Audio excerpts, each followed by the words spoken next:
I'm your huckleberry.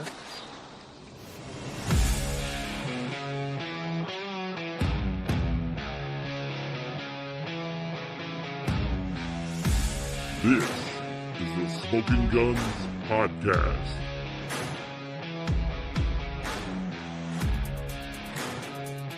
No G with a Z, P-O-D, Smoking Guns Podcast. It's a happy week. It's a smiley week. We're in good spirits. We're in good place. This is Smoking Guns Podcast. We're a podcast all about professional football in the San Antonio area. That includes the San Antonio Gunslingers of the Indoor Football League and the San Antonio Brahmas of the United Football League. I am Philip Higginbotham, and I'm joined, as always, by my good friend Leo. Yep. And What's up? His much better half. Lily, Much better. What's up, baby? Much better half. I meant to start off the show a little differently. I meant to start off with no G, with a Z, P-O-D, and we're missing RC. And we're missing our yeah. We had to do that. We're missing RC. She's feeling a little bit under the weather, so she wasn't able to join us. We're thinking about you, RC, and knowing her, she's going to pop in and listen and comment and do some of that stuff as we move through the show. So I don't think we will not hear from RC, but she won't be joining us, which is kind of a bummer because it's party week. Not only is it Fiesta, it's that. Yes. But it's Fiesta for us because we finally had a weekend where we went 2-0. Gunslingers win on Thursday. Brahmas win on Saturday. Good week all the way around, right, Leo? Excellent week. Much better this time around than last week. We didn't want to do that again, and neither of the teams let us down. For sure. The Gunslingers, that's where we'll start. The Gunslingers played on Thursday night. They played the Tucson Sugar Skulls in a game that, if you remember, if you're a listener and you're out there and you're like, hey, didn't somebody predict, in fact, promise a Gunslingers win on Thursday night against Tucson? I'm here to tell you that that is true. Somebody did. And that somebody is sitting right here. I told you it was going to be a Gunslinger win. I told you that Tucson was not as good. I told you that Tom Manas was getting this team better as we spoke last Tuesday. I told you that they had a 14-hour bus ride. I did not tell you that they were not going to have their starting quarterback because I didn't know that. Nobody knew that. But as it turned out, the Gunslingers listened and said, we cannot let Philip down. He has promised the Gunslinger posse, the Smoking Guns posse, a win, and we have to.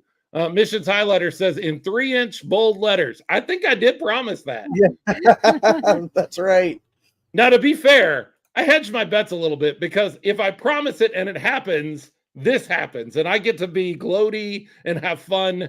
But if it didn't happen, then I can just blame somebody else. I can blame coach. I can blame the team. I can be like, hey, they had every opportunity. Everything was lined up for them to win, and they still didn't win. That's not my fault.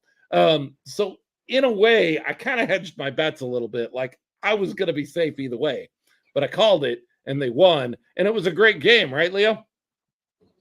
It was a lot of fun. I mean, it was a great game if you were a Gunslingers fan. Like, we had a blast down there. We had a blast in the party zone, in the end zone down there. We were, chanting and stomping on the pads, and everyone was getting into it and ringing the cowbell, more cowbell. It was a lot of fun. Not as big a crowd as we would have hoped, but on a Thursday night, it's that's a tough ask. But the crowd that was there was rowdy, and what a game the Gunslingers treated us to. Dominated from start to finish, really. Scored on every possession, I believe. And then you talked last week, you said about the goal of Coach Manas being one stop each quarter. And I think they fell a little short of that, but it was good enough for sure. I think they got 3 stops total. were not successful. They did not have a stop every quarter. They had one in the first quarter, second quarter, and fourth quarter. Missed one there in the third quarter. The only time Tucson really looked like they had something going was the third quarter. But by then, they were working against the clock. We had I don't want to call it insurmountable because it's indoor football and points can be scored quickly. But we had a large lead, and they were working against not only the Gunslingers at that point, but the clock in the third quarter, and they just were struggling to be able to come back. Let's talk a little bit about that crowd, because you mentioned that it was a smaller crowd, and it was considerably smaller than the first game in the Freeman Coliseum this season, but it was a livelier crowd to me. For sure. Something to be said for winning. Like when you're winning, people are more excited and making more noise, but there was more energy in the building with this crowd than I feel like there was for that opening game against Northern Arizona. Do you think that's true? I absolutely think that's true. I mean, it's easy to have more energy when your team is playing better, but even early on in the game against Northern Arizona, it was a little less engaging or a little less interactive. I think we all agreed that it wasn't the best experience, even off field. Like it was kind of a rough opening. We speculated because of so much going on in the off season. Right. So they were kind of like fine tuning, getting things together. It was definitely a lot better second time around, I think. Maybe it had something to do with the Smoke and Guns podcast being on the field to start off things. I mean, that got everybody pumped up, right? So I was so hoping. So Thursday night we have the game. I spent the next 2 days around you guys as we got ready for the Brahmas game. The Brahmas game you guys didn't go to. We'll talk about that in a minute.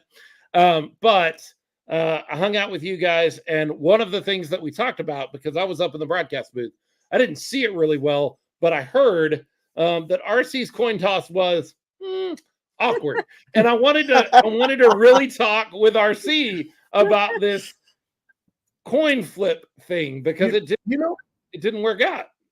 You know what? You gotta watch the video. Yeah, it's on the video. The video caught it. It's on the broadcast. And there's video of it out there. I know Lolis was taking video. But you know what? Maybe that's why she's sick today. Maybe she didn't want to take the ribbon. That's what it is. We see how RC works. I only say these things because I know if she was here, I would still say them and give her a hard time. But I hear, Leo, from an undisclosed source that she was practicing flipping a coin before going onto the field. Yes. Because that's what all good athletes do. You don't just go onto the field and do it the first time on the field in front of the crowd. You need some practice first. So she grabbed a quarter and was flipping quarters. Yeah. We were finding. We were asking everybody for coins. And surprisingly, a lot of them don't carry coins anymore. Nobody carries change anymore. She says, "I've never flipped a coin before in my life," and I was like, "Oh, maybe you want to practice then." And I'm like, it's nothing though. I was kind of explaining to her, but without a coin. Finally, Jordan Stubing was standing around, and he had a quarter that he pulled out and was able to let RC practice with it. He said, "Here, you can keep this quarter." And she was practicing before the game. She originally wanted me to do the coin toss, right? And then she was going to present the ball, but the Gunslingers had already scripted the process with the audio, the PA announcer, and everything. And so James Stubing was down there, and I said, "Well, RC said she would rather do the football presentation." He's like, "It's already scripted the other way around." So we're like, "Okay, RC, I guess you're gonna flip the coin." So she started practicing, and she did really well before the game. How many rotations of the actual coin flip do you think she got, Leo? On the actual one? On the actual one, how many times did that coin rotate? 2.5. It kind of just squirted down like it was more of a fall than a toss. But luckily, as it fell, as it got close to the turf, it did have a rotation and maybe 2.5, which is good enough. I mean, it flipped, it landed, and the Frisco Fighters won the toss. and elected to defer. Nope. So you mean the Tucson Sugar Skulls? The Tucson Sugar Skulls. Sorry. Yes, I'm already ahead of ourselves. Don't get ahead of yourself. We're looking forward to the next one. Let's enjoy this one. We'll look at Frisco later. Let's enjoy this for now. I think it's okay if the coin doesn't flip at all. Like, I've never seen anybody have to redo a coin flip and be like, no, that's not fair. It didn't flip at all. Because to be able to toss it directly in the air and have it fall on whatever, not flipping at all would be just as hard. Like, that would be just as unbelievable as it flipping 4 or 5 times. A coin flip is the method we use to make these kind of decisions for a reason. It's random. It's completely random. You cannot, other than having a double-sided coin, you cannot game a coin flip. An honest coin flip, no matter how bad it is. That's very true. And yeah, I don't know that there's any kind of requirement of how many rotations you need. Whatever it was, she satisfied what was required. So we're good to go, RC. Mission Highlighter said, did anybody show her how to spin the football with her hand? Maybe that's what she was doing instead of with the quarter. Maybe she should have done that.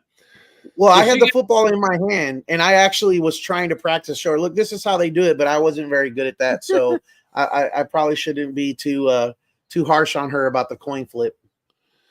So you guys got to present the game ball and do the coin flip. I did not do the prayer, and one of those things is the magic.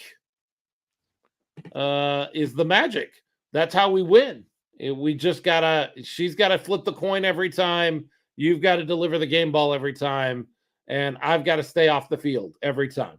And if we do that, maybe we have a win. That's the winning formula. In talking about that crowd that we had that was smaller than that first crowd, but energetic, RC, who, again, not with us, challenged some folks. She said, you need to come out, try the game one time, and tell me if you like it or if you don't. If you don't like it, I'll buy you drinks. I'm that convinced. She put her money where her mouth is. We know RC, and we know she does those kind of things. And one of the folks that she connected with is somebody we've known for a long time as part of the Brahmas world. And we're going to connect with her now because she's jumping on with us now. It's Desiree Gonzalez, who makes all of the wonderful Brahma fan gear that we all know and we all love. You're not just a Brahmas fan anymore, huh, Desiree? Oh, come on now. I am now a Gunslingers fan as well. I love all things San Antonio. And as you said, RC put out that challenge. And tell us about that. Like, she reached out to you and said, you got to try one of these. Were you thinking about it anyway, and that was just enough to put you over the edge? Had you not considered it at all? Like, where were you at before RC ever reached out to you about Gunslingers? So I had actually went last season to the Gunslingers to one game, and I went with Steven Conto because he had actually invited me and took me down there. He's like, hey, we got season tickets. You got to come check it out. And I said, hey, I like the energy. And I thought, man, I missed out because I could have brought my boys because I saw there was a lot of kids that were there. And so when I saw RC put the challenge out this season on Facebook, I said, you know what, I'm going to take her up on that challenge. This is also a great opportunity. The tickets are so cost effective. We can get my whole, family in. And she's so awesome. I messaged her how much, and she says, no, girl, I got you. Like, that is how much she believes in the Gunslingers, is she's willing to put her own money on it and say, hey, I got your first tickets because I believe you're going to be season ticket holders by the time it's done. So, yeah. So there you go. RC will buy your tickets if you want to go to a Gunslinger game. You heard it here first. And they were good seats too. Like, they were awesome. Where we sat, we were able to see everything, on the field. And my boys were cheering. It was amazing. How old are your boys? Yeah. So I have twin boys. They are 5 years old. Wow. I've tried like everything, like T-ball, getting them into like little, getting them into sports, but their attention span, it just isn't there. And being a single mom, it's a little bit difficult, coaching them. They don't want to hear from me, my kids, so they don't want to hear from me when we go into like practice. So we took them to the Gunslingers, and they're hooked. My boys, I told them we were going to the football game, to the Brahmas game on Saturday, and I literally came home and one of my boys had his face, like he had painted his face because he's ready to go to the football game. Awesome. Very cool. Awesome. So what were your favorite parts, or what did you enjoy the most about the experience? What spoke to you? So from the very beginning, I love that the patriotic, the that stance, that point of it, you can very tell there's a lot of pride there. And during the national anthem, I tell my boys to put their hand over their heart, but he saw some vets in the house, and he ended up saluting, the entire time. And that was very humbling in itself. But from beginning to end, honestly, it was the um I'll say they say it takes like a village to raise, a kid. That's really what it took there. Like the men there, they exemplified everything what a man should be from beginning to end. Athleticism at the end, in the meet and greet. The players were so excited to meet my boys, get on their level, and just spark a love for the sport in there that I honestly couldn't do myself. I couldn't do it, So it really took the league doing that. Very cool. Very cool. What was their favorite? Because we hear your favorite part, and we know what you're picking up on. What is their favorite part? What's the part that they're still talking about? They love the hype, like the noise. They love that.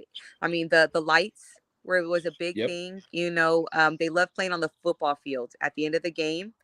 RC actually bought my boys a ball, and they love that they were able to be out there throwing the ball on that field, along with the players, and even the players' kids were there. So that's really what my kids enjoyed. What did you think, Desiree, of what you saw on the field as far as the players, the team?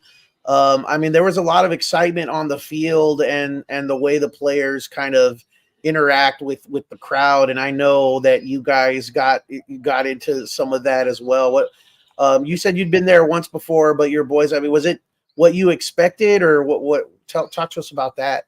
It was more than what I expected, honestly. I love that even during the game, there's experience with you get interaction with the players. The players can hear everything that we are cheering, like it the Freeman Coliseum, and to know that they can hear us cheering them on, like specifically, like that I was like, wow, that's a really humbling experience, and for them to thank us for being there, that was really exciting.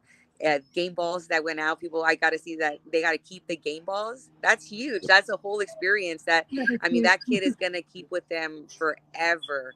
I remember catching mission game balls, and that was huge for me to see that that's going on at the Gunslingers game. That's really awesome. Yeah, James Palmer, who's with us right now, friend of the show, a big fan.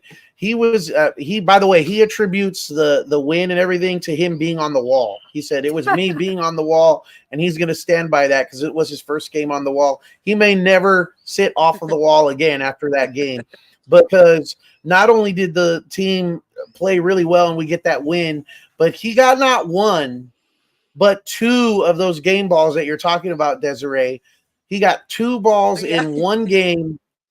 I don't think I've ever seen that before. Like, you're lucky when you get one. One came off. I think it was a errant throw out of bounds that he was able to catch, and then on a touchdown, one of the guns on track. It was Harper, I believe. Yeah, it was Harper.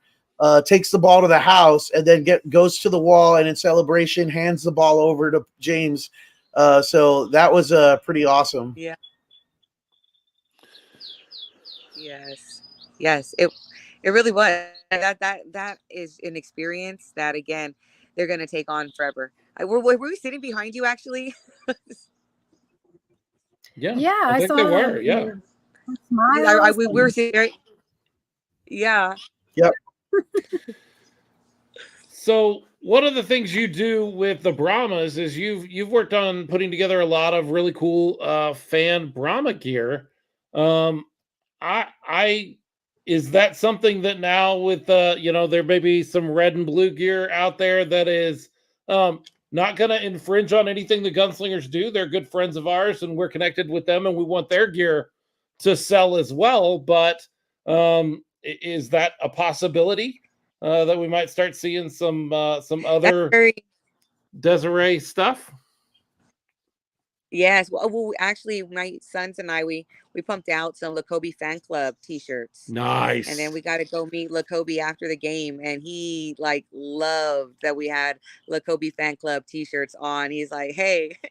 So that is very well. And actually, I've been in talks. So we're going to be out, at the King William Parade, in that parade, but we're going to be passing out some Gunslinger flags and promoting the team through that parade. We did get permission to use the Gunslingers. They say, "Hey, you're going to get in trouble over here on our side. Help us, promote us. You got to go." So that's Awesome. all I needed was to go on that, and we're going to be going full force there. Yes.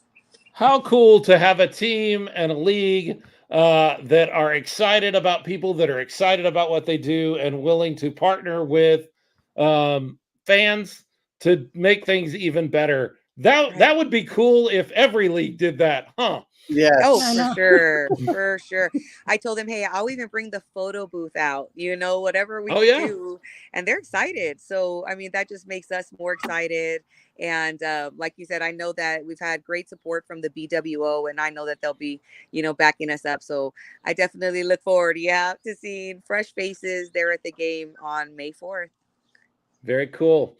Well, I love that you came out. I love that you enjoyed the game. If somebody's not sure, if they're like, "Well, but what would you say? What have you said? Have you already told people? Have you already been recruiting people for May 4th to come along with you? So, yes, actually, I got to meet this kid. It was his birthday on Saturday at the Brahmas game, and they took him on field for the little SeaWorld game, and he did the relay race. Him and his we gave him some B Generation X T-shirts, hooked him up with some gear, and then she says, "Hey, we're totally committing to the season here at the Brahmas." And I said, "That's wonderful." I said, "But do me a favor.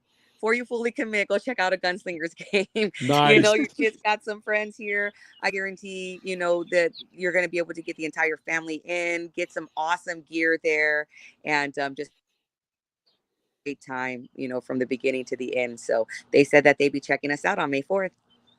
Very cool. Very cool. So you're sold on May 4th. You're going to be there with your boys, and you're going to bring.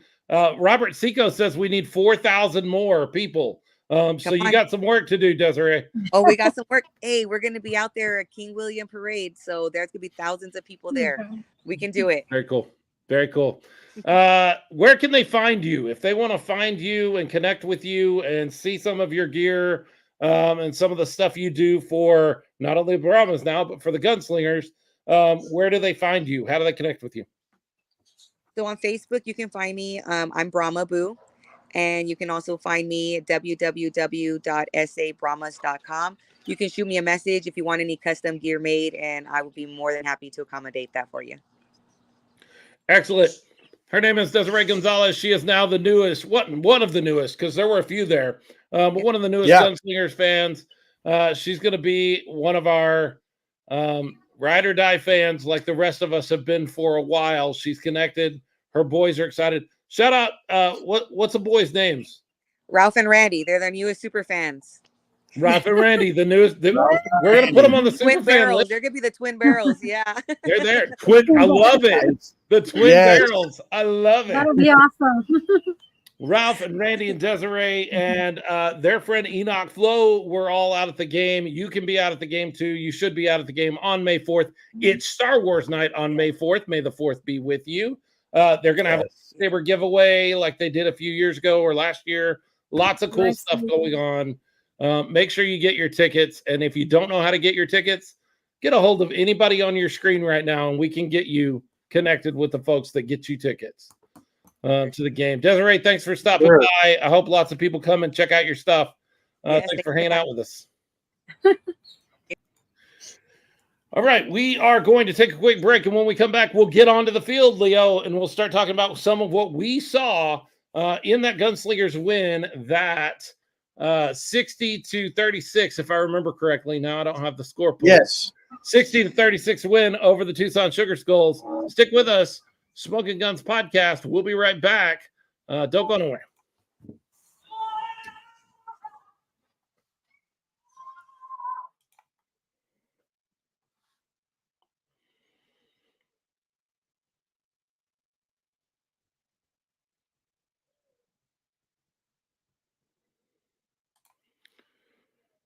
Smoking Guns Podcast. Filipino Album. Leo Yamas. Lolis Lamas. No RC this time. That's okay. We just got a chance to talk to Desiree and about the fun and the excitement off the field. But for the first time this season, Leo, there was some excitement for Gunslingers fans on the field. What'd you think of the game on the field from the Gunslingers this week? Well, a lot more. I mean, I got to give props and credit to where credit is due. For those of you that watched Branded last week on Wednesday and the coaches show, and had an opportunity to listen to Coach Manas talk about the prior week and talk about what to expect this week, he talked about execution. He talked about big changes on defense and better execution on offense. And we saw exactly what he told us we were going to see, which was great. Offensively, like we already touched on, they scored every single possession. The execution was nearly perfect. I mean, there were obviously going to be a couple of setbacks during the game, but running game was Harper was amazing.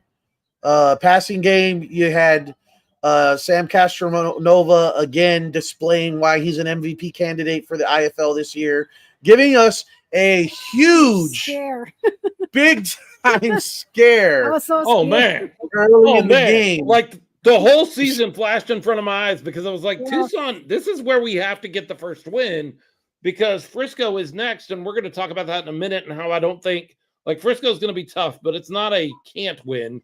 And we're going to talk about that in a minute. But we've got 2 with Frisco, and we've got lots of, we're in the West. Like, we've got to be able to get these wins.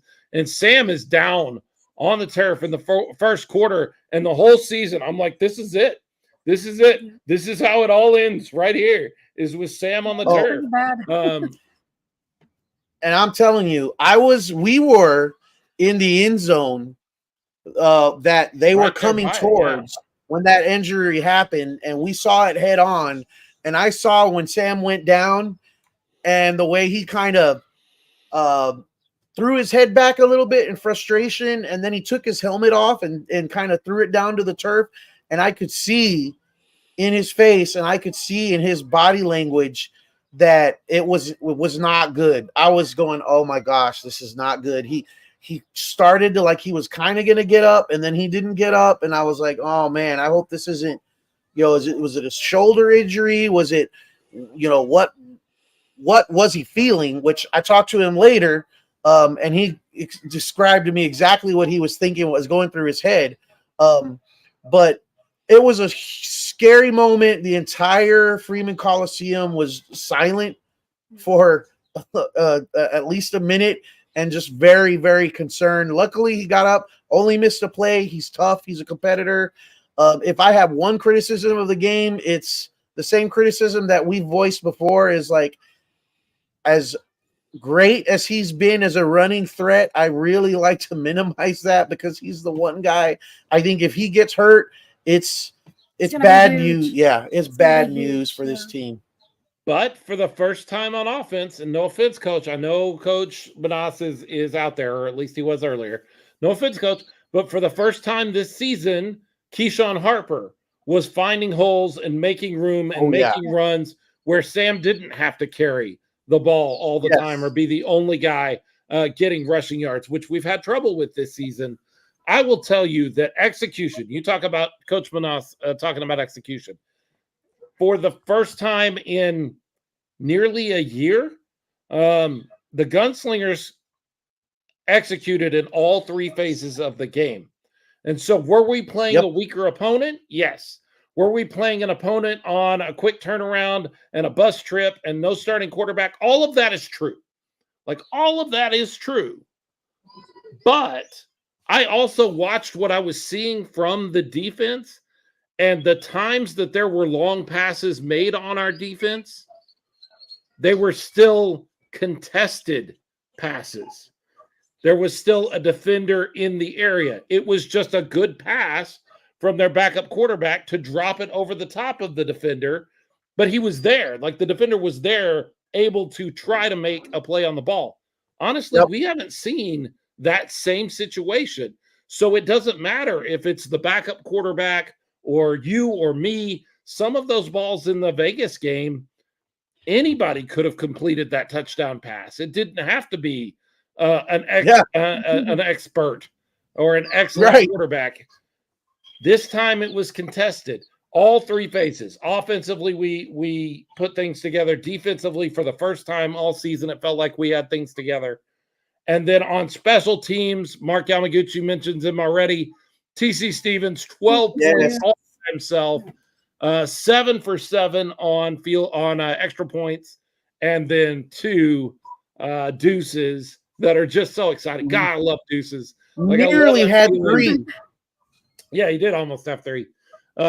I just love the feeling of watching it go through, and they're back on the 5-yard line. All of the things you need to do, you've done when you kick that deuce.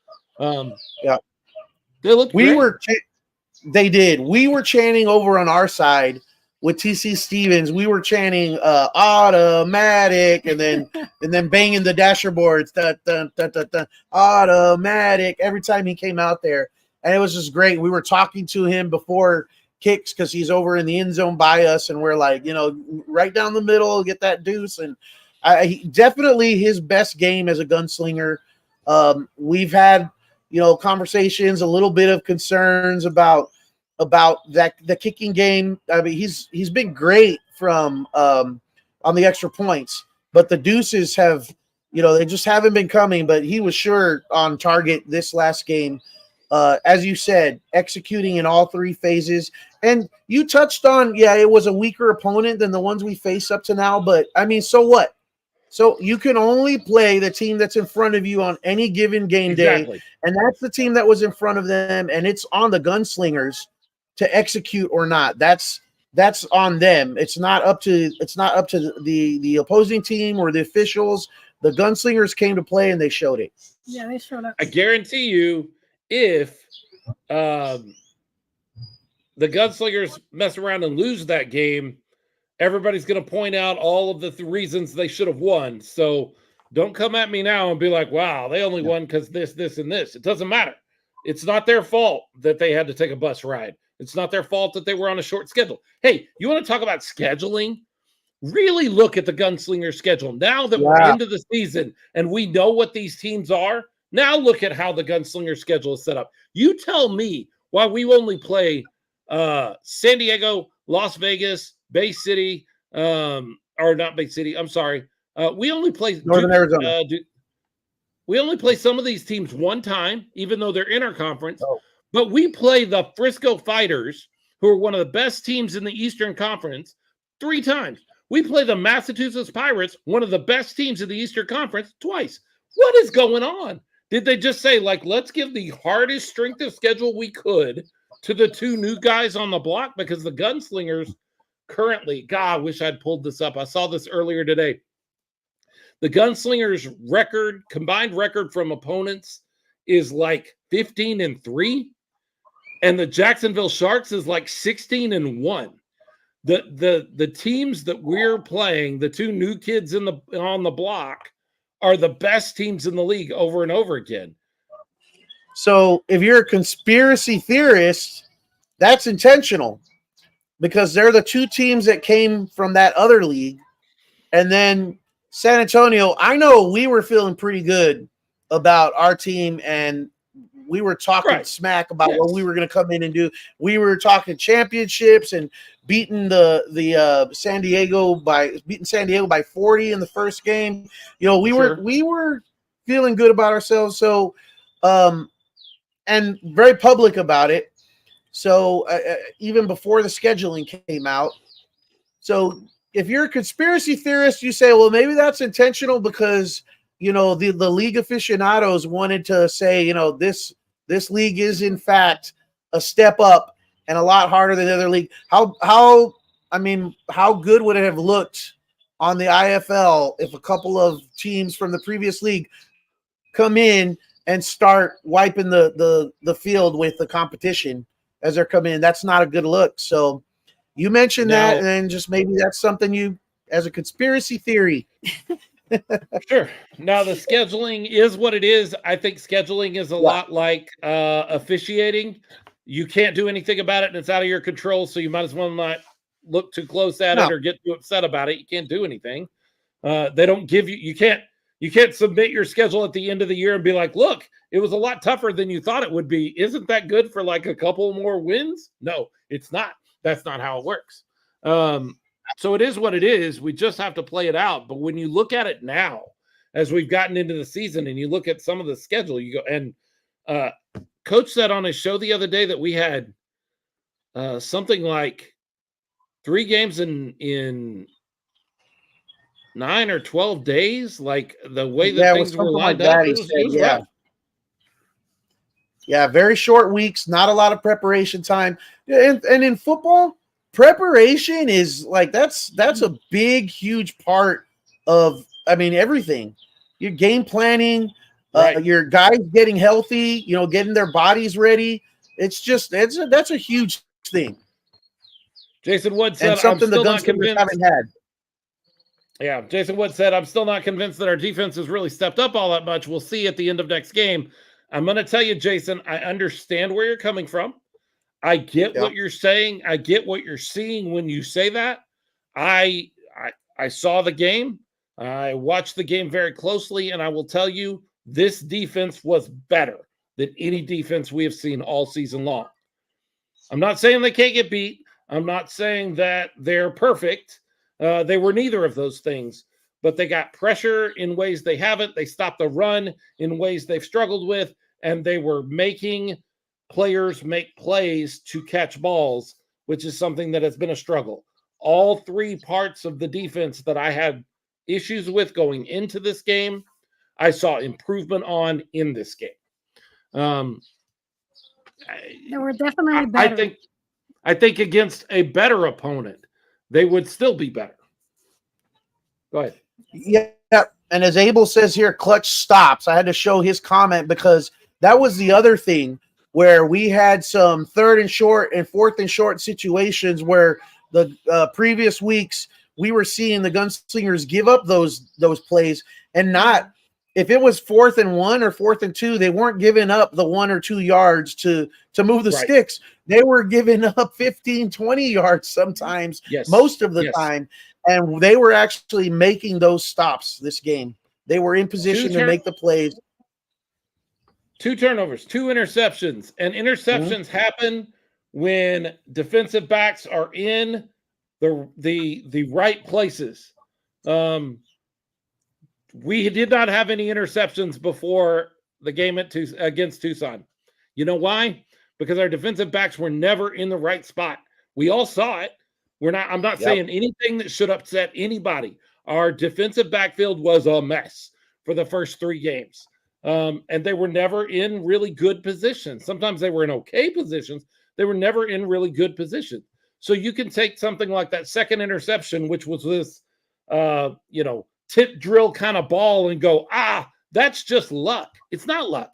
It's defenders being close enough to where the play happens that when the ball gets up in the air, they're able to get to it before it gets to the ground. That is not luck. That is being in good positions. That is covering the field well, and they did it. They did it this time. Yep. And getting back to the other side of the ball, on offense, the execution that we touched on earlier was there, and it was spread out. Like, there are so many weapons on this team that any defense that we're going up against, you know, they're going to have to prepare for multiple options. You know, we talked about the running game with Harper. Harper also caught a touchdown. You have Upshaw, you had DJ Myers, you had Naquan Murray, you had Kali Rashad, all scoring touchdowns in this game. Receiving, you got Kali Rashad helping out in the running game at times. Let's talk about Kali's touchdown. Can we talk about Kali's touchdown? Yes. My favorite football on the planet for a reason. My favorite?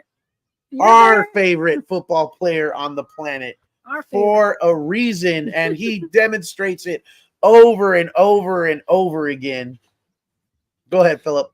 If you missed it, and it's possible that you missed it because it is the one, there were 2 times that the broadcast cut out, and this was one of those times. And so what do I have to say to you, San Antonio Gunslingers fans? If you missed it on the broadcast, stop missing games because you were watching the broadcast. You weren't in person. If you were in person, you'd have seen it. And by now, you've probably seen Robert Seco's amazing video of it. But it is a hurdle followed by a hurdle somersault into the end zone as he gets hit along the goal line. Helicopter looking thing. It was incredible. It's beyond describable. It is what Kali Rashad does. Man, I'm so glad we still have 5 on it. I'm so glad he's still part of this team because there was a time in the offseason we weren't sure that was going to happen. And man, I cannot believe just what a difference that guy's energy and ability makes. You hear those sirens in the background. That is the authorities coming after, because what Kali Rashad does on the field should be illegal. Right. Yeah, that play was just amazing. It's typical Kali Rashad. I've seen lots of comments and people talking about that and in Facebook and in social media, and they want more of that. They want more Kali Rashad. You know, me being biased, I am a Kali Rashad, we are Kali Rashad super fans. We would be happy to see him out there on the field the entire game. But also you have to be cautious, and you need to preserve a guy like that, especially a guy who plays 150% every time he's out there. You know, every time he does something great like that somersault play, it's like very scary elation, but also like, very scary at the same time, because you're just like, you don't want to see him get hurt. And he's just so reckless and just in an amazing way. We don't want him to take anything away from his game. So part of me, it's like, I want to see him out there all the time, but part of me also understands the limits of the touches just to kind of keep everyone fresh, especially when you have so many weapons. But I mean, how do you keep the ball out of the hands of a guy like Kali Rashad? I understand the stomping the feet and raising the fist on, we need him more on the field. I feel that way too. It's just, man, every time he does something like that, my heart just like stops for a second. Ralph Judkins says Kali's play, which, as I mentioned, wasn't on the broadcast, wasn't even on the coaches' video. So the coaches have their own video cameras and video systems set up. And for whatever reason, it got missed on that. Robert Seco's video is the only evidence that it ever happened. And let me tell you right now, I always, always, always have loved Robert Seco. But this might be the crowning achievement that he got a moment that would have been lost. Like, we would talk about it forever, but we would have never seen it had it not been for Robert Seco's video there, standing in the end zone with the play coming right at you. It's awesome. If you haven't watched it yet, go see that. That's really cool. Gunslingers Nation collectively owes Robert Seco big time. And he's here. He's here. Yeah. So we're not worthy. We're not worthy. That was amazing. Thank you for getting that moment and being a part of all the videos he does. God, they're so good. Putting it together. It's freaking good. Amazing. He's an artist. He's an artist the way he puts these videos together.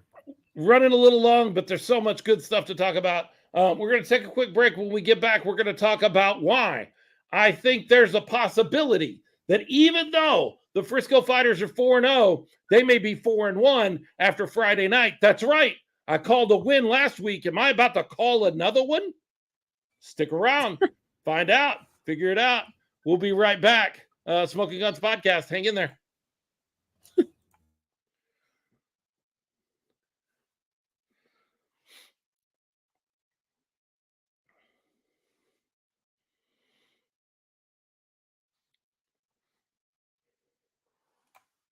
Smoking Guns Podcast. Philip Higginbotham, Leo Yamas, Lolis Yamas. She's there. I promise. She's just moving away. There she is. Hanging out with you, talking about the Gunslingers. An amazing win, 60-36 over the Tucson Sugar Skulls. And now we go to a part of the schedule that I think we all looked at last year. Look, Frisco was a team that should have been playing for or have won the championship.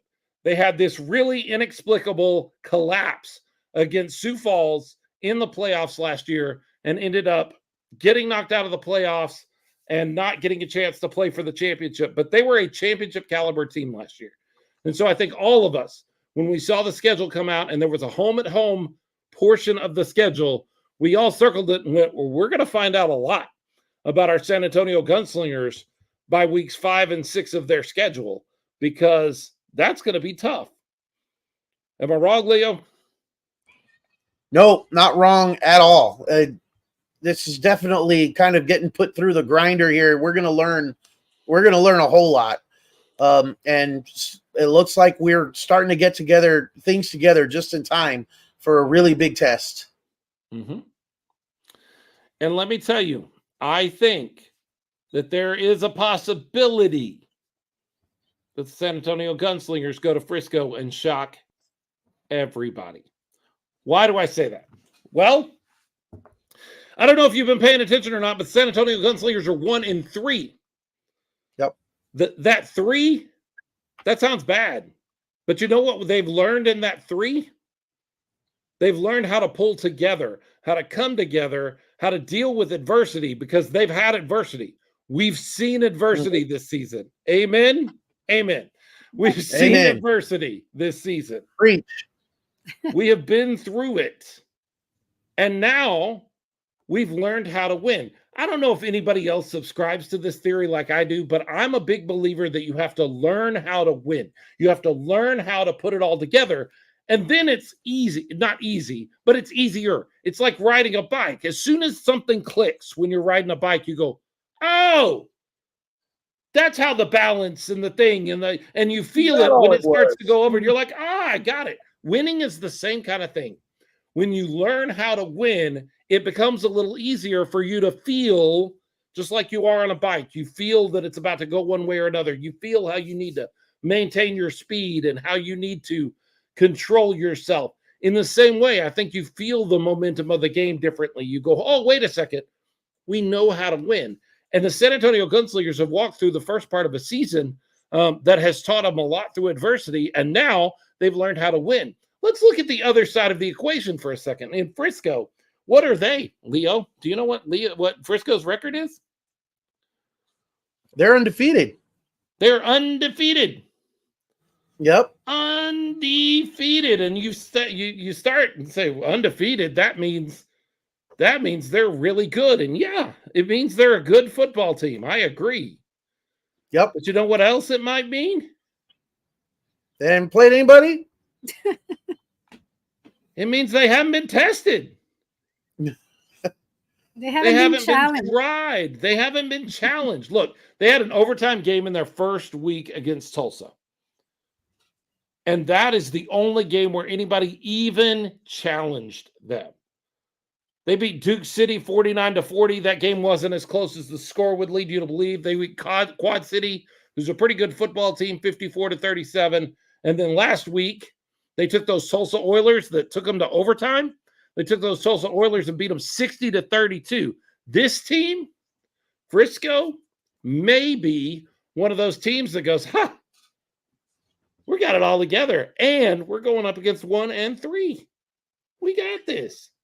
They're flying high right now. Yeah, and they just may overlook this Gunslingers team. Yeah, you're absolutely right. They could. Now, I don't think they're going to overlook you twice in a row. So here's what you got to do. San Antonio Gunslingers players, coach, if you're listening, this has got to be the one. Like, I realize it's on the road, and I realize that presents its own challenges, but this has got to be the one where you step up and surprise them.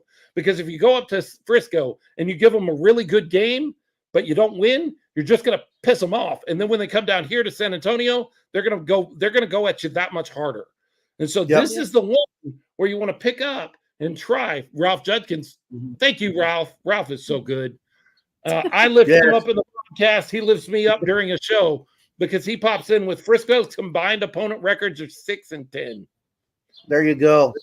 Frisco hasn't played the talent that we have played. Now, we are 1-3, but we have played Northern Arizona, San Diego. Let's not forget that Vegas team that is for real. I was wondering if they were for real before we played. Yes. Oh, they're for real. Yeah. Yeah, I bet Ralph will come in and probably correct me, but I think their record is 8-2, the opponents of the Gunslingers to this point. Yeah, he'll pop in. He's got that. He's seeing what I was seeing earlier today. James Palmer says we have a thing for beating teams, beating the team that hasn't lost. Sure. Yep. We can do it. San Antonio's I agree with you. Records. Oh, 11-5. Yeah, there you go. Even more wins. You were way off. 11-5. Look at Loli's calling me out of the show. You were way off, man. You were way off. I was. Thank you, Ralph. No, but you're right. This Friday has to be like the Gunslingers have to be Buster Douglas. And I got to go in there and just pop him in the mouth. And just shock him. I like the 1980s boxing reference. That's good. I love that. Yeah. I'm a big fan of that. This shows you how old I am. Buster Douglas. Everybody remembers Buster Douglas. You know what? Everybody remembers Leon Spinks too. They fought the same guy. And there's one of those guys you want to be and one of those guys you don't. Stats provided by BJ of the Blizzard Fancast. Go give the Blizzard Fancast your time and energy as they support their team, even in a relationship where their team doesn't support them like the Gunslingers support us. Thank you, San Antonio Gunslingers, for all you do for us for a show. We've seen some friends around the league that don't get the same kind of support from their team, and it's harder. We will never be that team that does that podcast that doesn't appreciate all that you do for us. So I'm not calling my shot, Leo and Lois. I'm not saying this is it. We're going to go into Frisco and we're going to win. But because of the win on Thursday night and because of what I've seen of Frisco's opponents so far, I tend to think that San Antonio has just as good a chance as any other game to go in and get out with a win. And let me tell you right now, I told Coach this earlier today. We were texting back and forth. Maybe not today. Maybe it was a couple days ago. You get a win here in Frisco, all of a sudden the rest of the IFL is going to sit up and start taking notice. Doesn't matter that you're only 2-3. They're all going to start going, wait a second. That's for damn sure. So here's what I think. Like, does Frisco have the defense to stop the San Antonio Gunslingers offense? We're going to find out. You're going to find out if the Gunslingers can execute as Coach predicted this past week, and they carry that over to this week and execute like that offensively, get multiple, weapons involved, have the running game involved with Harper, and they score every possession. If you score every possession, you're going to win the game. So it's always indoor football is about who can get more stops. Right now, I think the San Antonio Gunslingers offense, statistically, they're number one in the league, and there's reasons for that.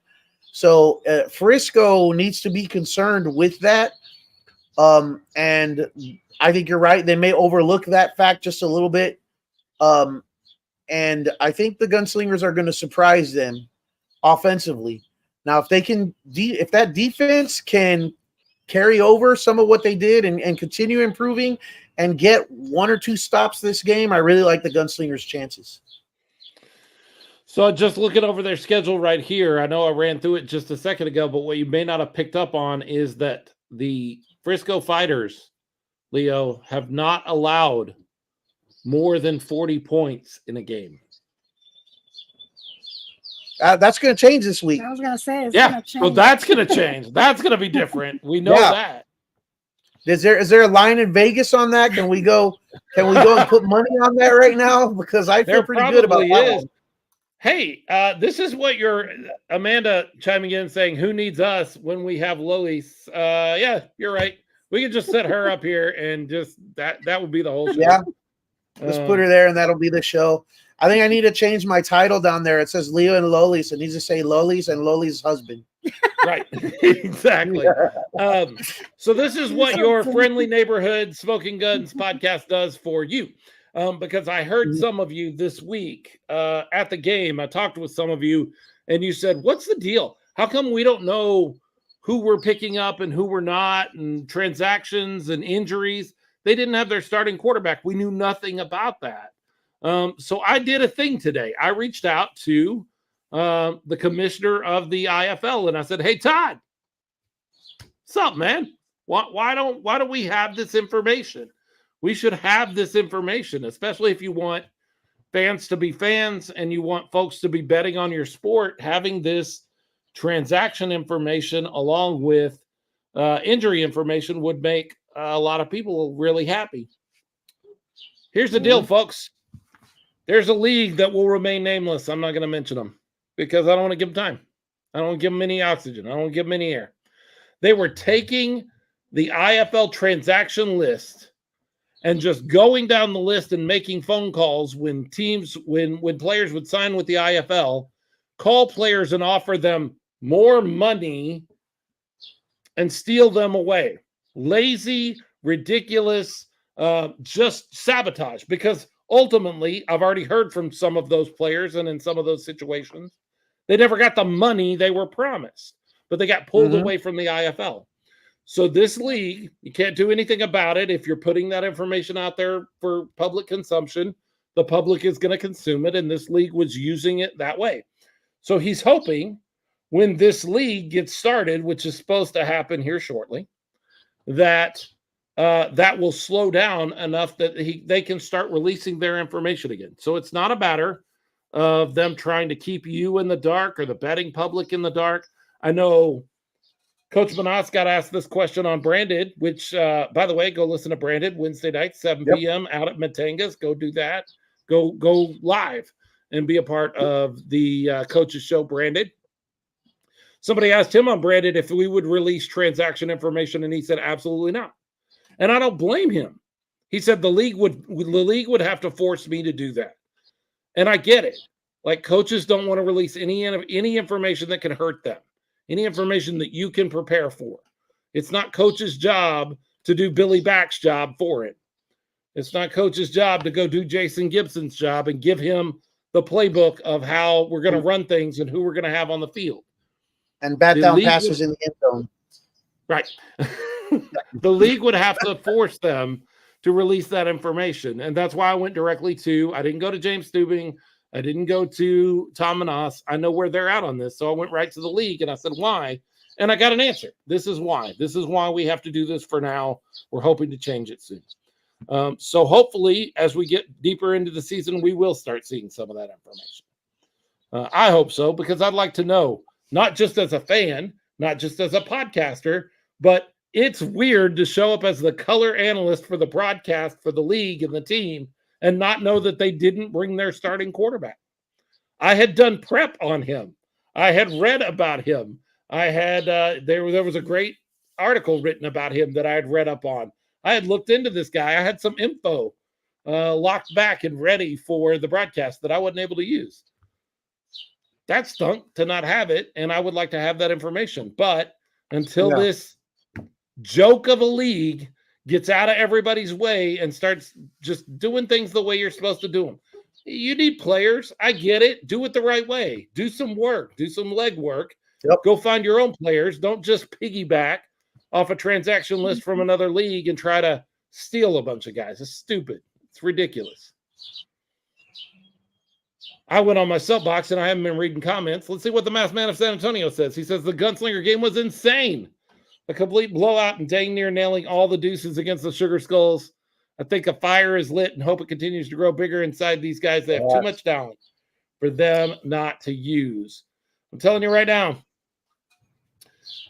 I give them a chance. I give them a coin flip chance, like a regular coin flip, not an RC coin flip, but like a regular coin flip chance of walking away with a win, which a week ago I would have told you I'd have to see something pretty special in Tucson against Tucson to give them much of a chance against Frisco. Frisco's a really good team. I don't know. I think they have just as good a chance as anybody has to win this game on Friday night. The defense is still a question mark, and that you see some in the comments, you see people wondering a little bit about that, but it's definitely improved. I agree with you 100%, Philip. Guys in position, they're making plays that they weren't making before. The offense is, I think that is the X factor here. I think the Gunslingers offense, we're going to find out how good this offense is this week against the Frisco Fighters. Yes. I think they're legit. I don't think what we've seen has been a product of the opposition.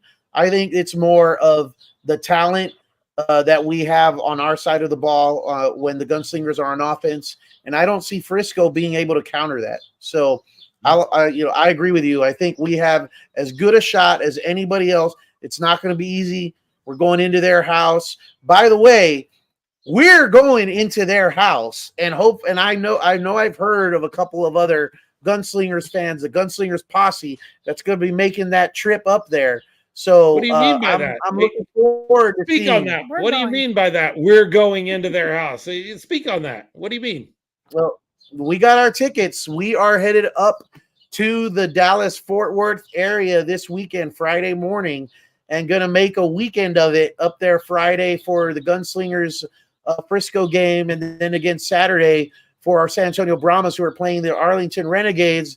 And if all goes well, we're going to come back home on Sunday with another 2-0 weekend. Guns up, horns forward. Exactly. I think you're talking about this right here. Ooh, that didn't work. Hold on.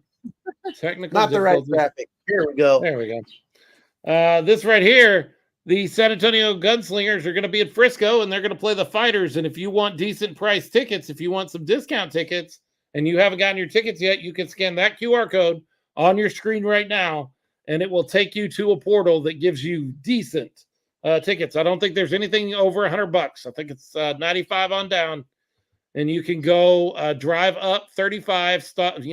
Leave 3 days before you need to get there, and drive up 35 and go see the Frisco Fighters and the San Antonio Gunslingers. Go see your San Antonio Gunslingers. Maybe get the win here against the Frisco Fighters. Yes. Right? The more the Gunslingers posse we can get over there in their house, the awesome. Better. And tickets are not expensive. With that code, Lolis and I are able to get tickets for $15 a pop for in the end zone. It's called the Fighter Zone. I believe it's called the Fighter Zone, but it's right next to where the Gunslingers bench is going to be. And we plan to be there and be loud, and we're bringing our cowbells with us. And yeah, we're going to be there to support the team and help them as they go up there and try and pull off this upset. It's still an upset. Frisco is undefeated and they're at home, but I want to see if they can stop that Gunslinger offense. I don't think they can. Absolutely. Absolutely. All right, we're going to take another break. And when we get back, Gunslinger Talk goes on hold because it's time to talk about the other win this weekend. We got two of those things, and we want to talk about both of them. So we get to talk about the San Antonio Brahmas, the tailgate all the way up through the game. We're going to talk about all of that when we come back. Smoking Guns Podcast. Stick with us. We'll be right back.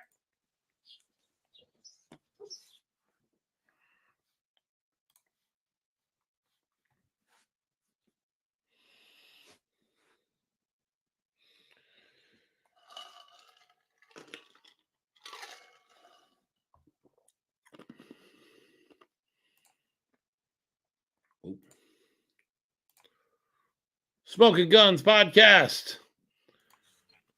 Philip Higginbotham, Leo Yamas' husband, joining you.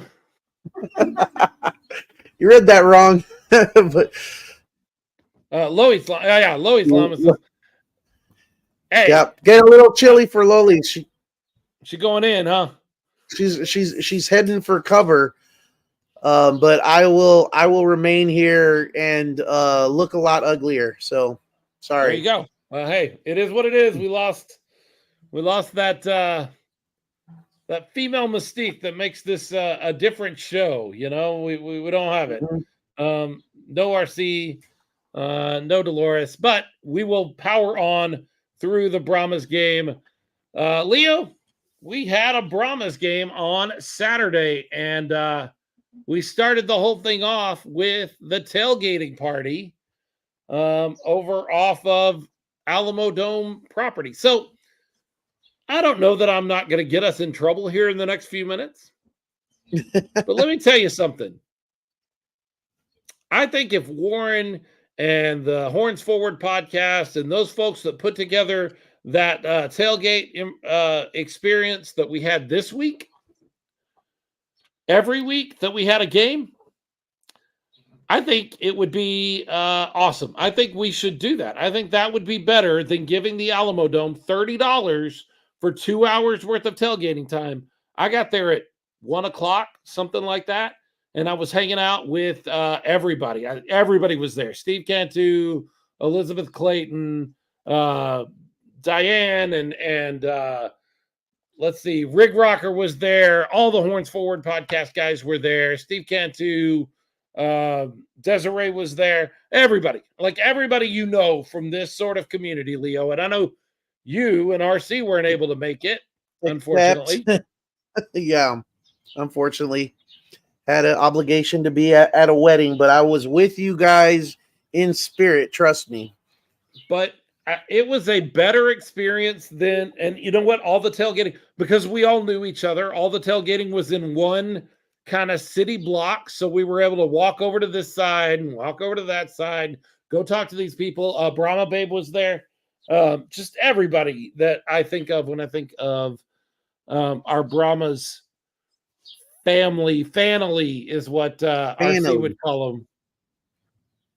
And it was great. It was a great experience. It was $10 cheaper than the Alamo Dome. And so this is where I say, I hope I don't get us in trouble. But Warren, if you're out there listening, or Horns Forward, if you guys come back and check out our show after you're done with your show, let's do that again. Let's just always do that. Make that available. I'm sure the property owner is more than happy to make his $20 per car. And let's just do it there. Like Alamo Dome. They do it better than the Alamo Dome. Yeah. Their rules, regulations, Desiree can't be on their property with her gear, even though it's not trademark stuff. She's not selling Brahma stuff. She's selling she's selling fan gear. But the Alamo Dome doesn't want her there. Let's just Alamo Dome, you keep your parking spots, you keep your 2 hours, you keep your $30 fee to get in. Let's just do this. Right? Yeah, I agree. So, crazy story for you, Leo. I moved 2 years ago to the coast. I am 3 hours from San Antonio.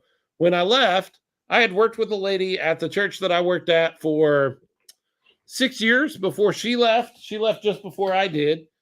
I am standing in the lot waiting for, like, I'm just about to walk over to the Alamo Dome, and I look across it and I go, is that Cheryl and Rico? It was the administrative assistant at a church that I'd worked with for 6 years. We had no idea that we were going to run into each other there, and it ended up running into each other at the tailgate. Just weird the way some of that stuff happens and the way some of that stuff pops up. Jay Washington's on board. He says he loved the fact that buses were advertising the Brahmas game. Were they really? Buses were? Okay. I mean, I know Via has on the sides of the buses, yeah. Oh, yeah. Well, good. They need to advertise more because there was about 11,000 people there, and I know we're not going to talk about attendance, because I said last time we weren't going to talk about attendance, but they need to do some more advertising. I'm just going to say that. Yes. It sure be nice we need to get big numbers like we used to have back in the Commanders days in the Alamo Dome. That's all I'm going to say about that. We need to get bigger crowds for sure. For sure. But the people that are there are passionate. They love having fun. It's a community. And like you said, if they can be more free to do the things that they want to do and interact with each other and have fun off to the side, on that parking lot where the Horns Forward podcast and Warren are able to put that together. If that's something they can do more regularly, I'm all for that. Just like you, I think that's a great idea if they can manage that. And for that matter, I think it would grow. Like it was big. It was nice this time, but I think it grows. The more times you do it in a row, I think it grows, and then we can, not have to worry about the city and what they're going to do with the Alamo Dome, because the city's in charge of the Alamo Dome, and they have rules and regulations. And I'm not saying they're bad or evil people. That's not what I mean. I just think that we would like a little freer experience when we're tailgating, and maybe we accomplish that by moving down a block. It's not far away from the Alamo Dome at all. It's an extra block that you have to walk. That's not bad. So the Alamo Dome people are evil. That's what you were saying. You have been listening well, sir. You took exactly what I said and distilled it down to exactly what I was getting. No, they're not. They're just destroyers of fun. They have rules. They have regulations to keep them from getting sued, because you don't want to get sued. And so they go overboard with that, protecting their interest and the city's interest. And I get that. I understand that is what it is. However, I would love to have a little freer tailgate experience. Some good food out there, Leo. Oh yeah. I made the cardinal mistake of grabbing lunch before I went to the tailgate. Don't. What am I thinking? You weren't thinking. What am I thinking? I was like, I got to grab something to eat because I'm not eating at Alamo Dome because their stuff is so expensive. Because why? Why is the Alamo Dome stuff so expensive, Leo? Well, I mean, they got to make profits. They got to pay a lot of bills. Evil, because they're evil. Oh, and that too. They're evil fun killers. Fun killers. Mm-hmm. Just evil, terrible people. No. It's not what I'm saying. They need more people in those merch stands, though. That for sure. Yeah. Like they need more evil people in those merch stands to take care of all the fans. They need more merch. They need more and better merch.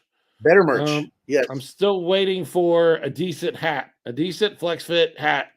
I've got one that is a Brahmas hat that I do not like, but it's really comfortable and it's flex fit, but it's like highlighter yellow instead of the Brahma yellow, and it's gray, like a light gray instead of dark gray. The like yours that you're wearing right now. Like I need that color scheme on a flex fit hat, and I don't have that yet. That would be cool. And I don't understand why I don't have that yet.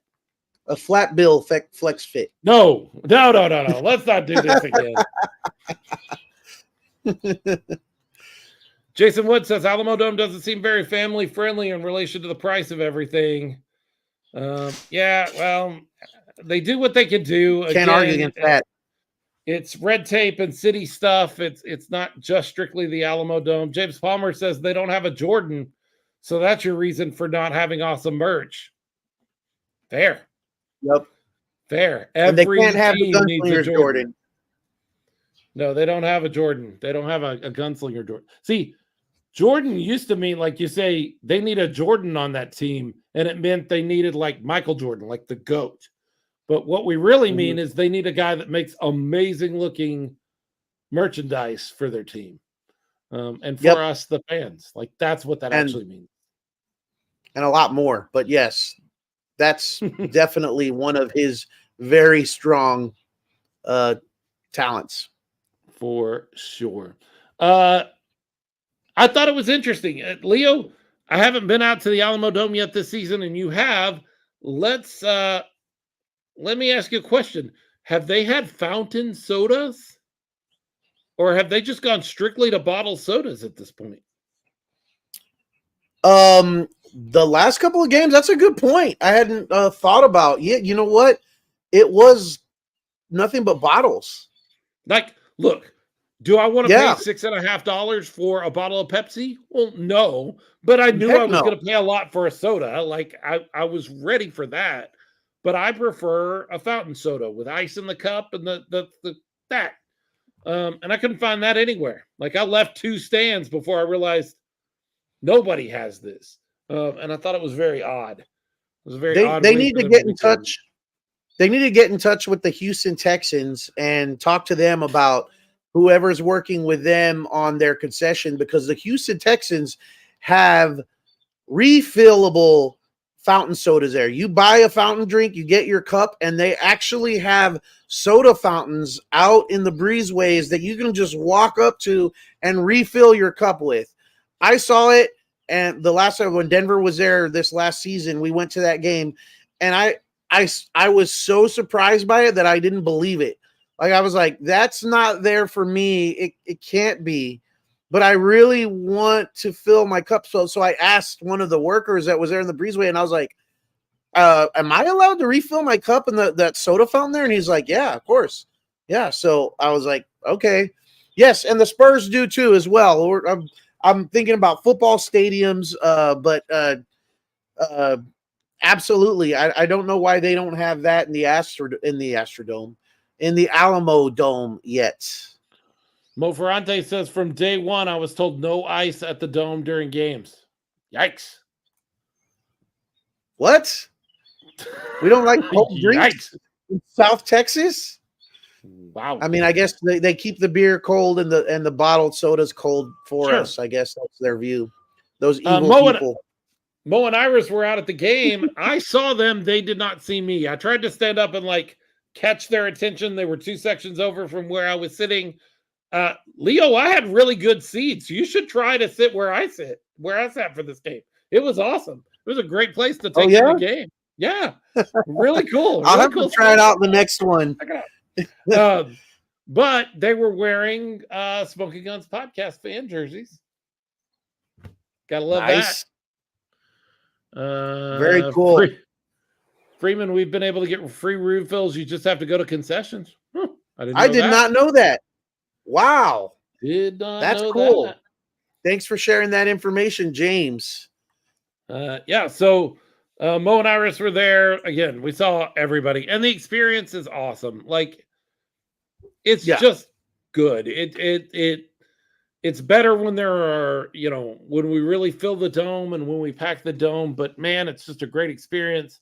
I sat there where you and Dolores usually sat because you weren't going to be at the game, so you tossed a ticket my way, which I appreciate. So I sat there with RC and RC and Jerry, and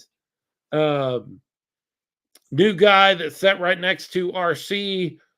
He and his girlfriend, wife, fiance, not sure, had not been to a Brahmas game yet, and so they were asking a few questions, and cool. RC was answering those questions, and then I was listening to make sure RC was giving them right answers to those questions, and she was doing a great job being that ambassador for the sport, as she always is. And I was able to enjoy the game without turning and answering every question they had, but I was there just in case she needed a bailout somewhere along the way. Really great experience. I love that new people are coming out to the games. I don't want to talk a lot about attendance. Yeah, I don't want to talk a lot about attendance, but I will say I've seen a lot of people that are deriding San Antonio's ability to support the Brahmas. And why aren't the numbers like the Commanders' days? Because the Commanders. That's why. You want an answer? That's the answer. If half the people who got involved and plugged in to the Commanders decided when that all fell apart that they were never going to do this again, that's a significant number of people. And you could tell me, well, it's been 2 years of Brahmas now. This is the second season. No, it's not. This is the first season in the UFL. And if you are one of those people that got hurt by the Commanders and then you paid attention to the Brahmas last year, but you didn't come out because you weren't going to put your money and your support behind it until you knew it was sure. And then they had to change leagues or merge leagues with another league. You're just as weary right now as you were at the beginning of last year. If you're one not of those to mention people. the losing season. Right. So what's going to have to happen?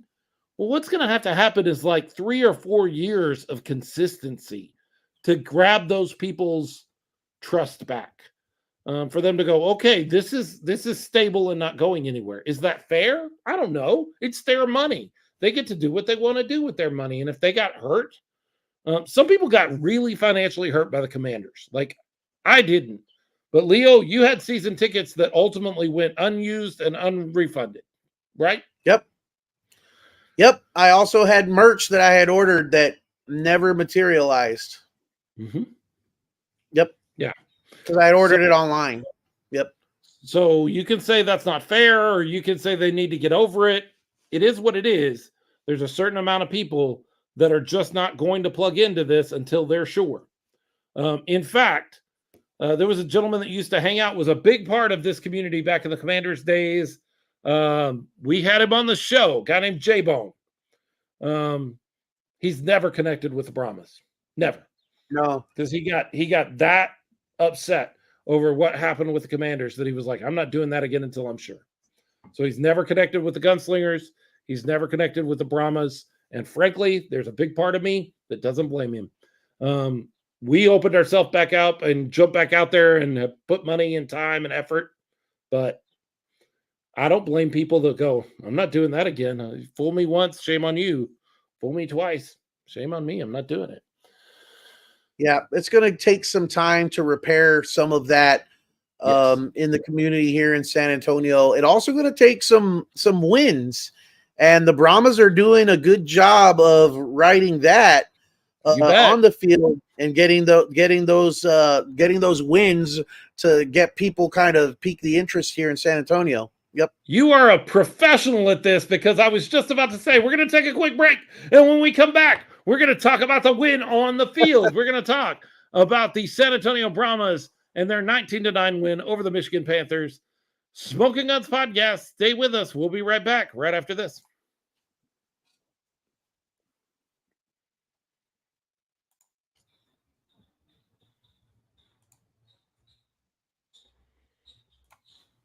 Smoking Guns Podcast. Philip Higginbotham, Leo Yamas, hanging out with you on a Monday night and talking about football. Does that make this Monday Night Football? Sure. Call it that. We can call it that. That's fine with me. Mo Ferrante says she guesses she's a glutton for punishment. She keeps buying season tickets to all of these things and crossing fingers. We love you for that, Mo. Yeah. Me too. Like, we get involved and we throw ourselves into these things as well, but I do truly understand those fans that are like, you're going to have to earn it. You're going to have to prove it to me, because I jumped in way too fast with some of these other things and they went away and left me like cheated me.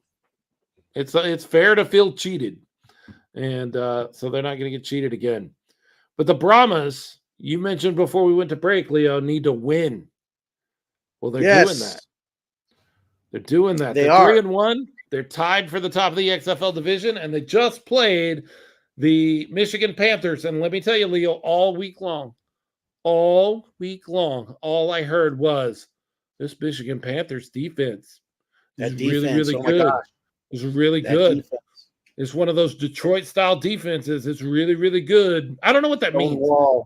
Detroit-style defense. So that means that, like, that means the sauce is on top of the cheese. I don't understand what that's supposed to be.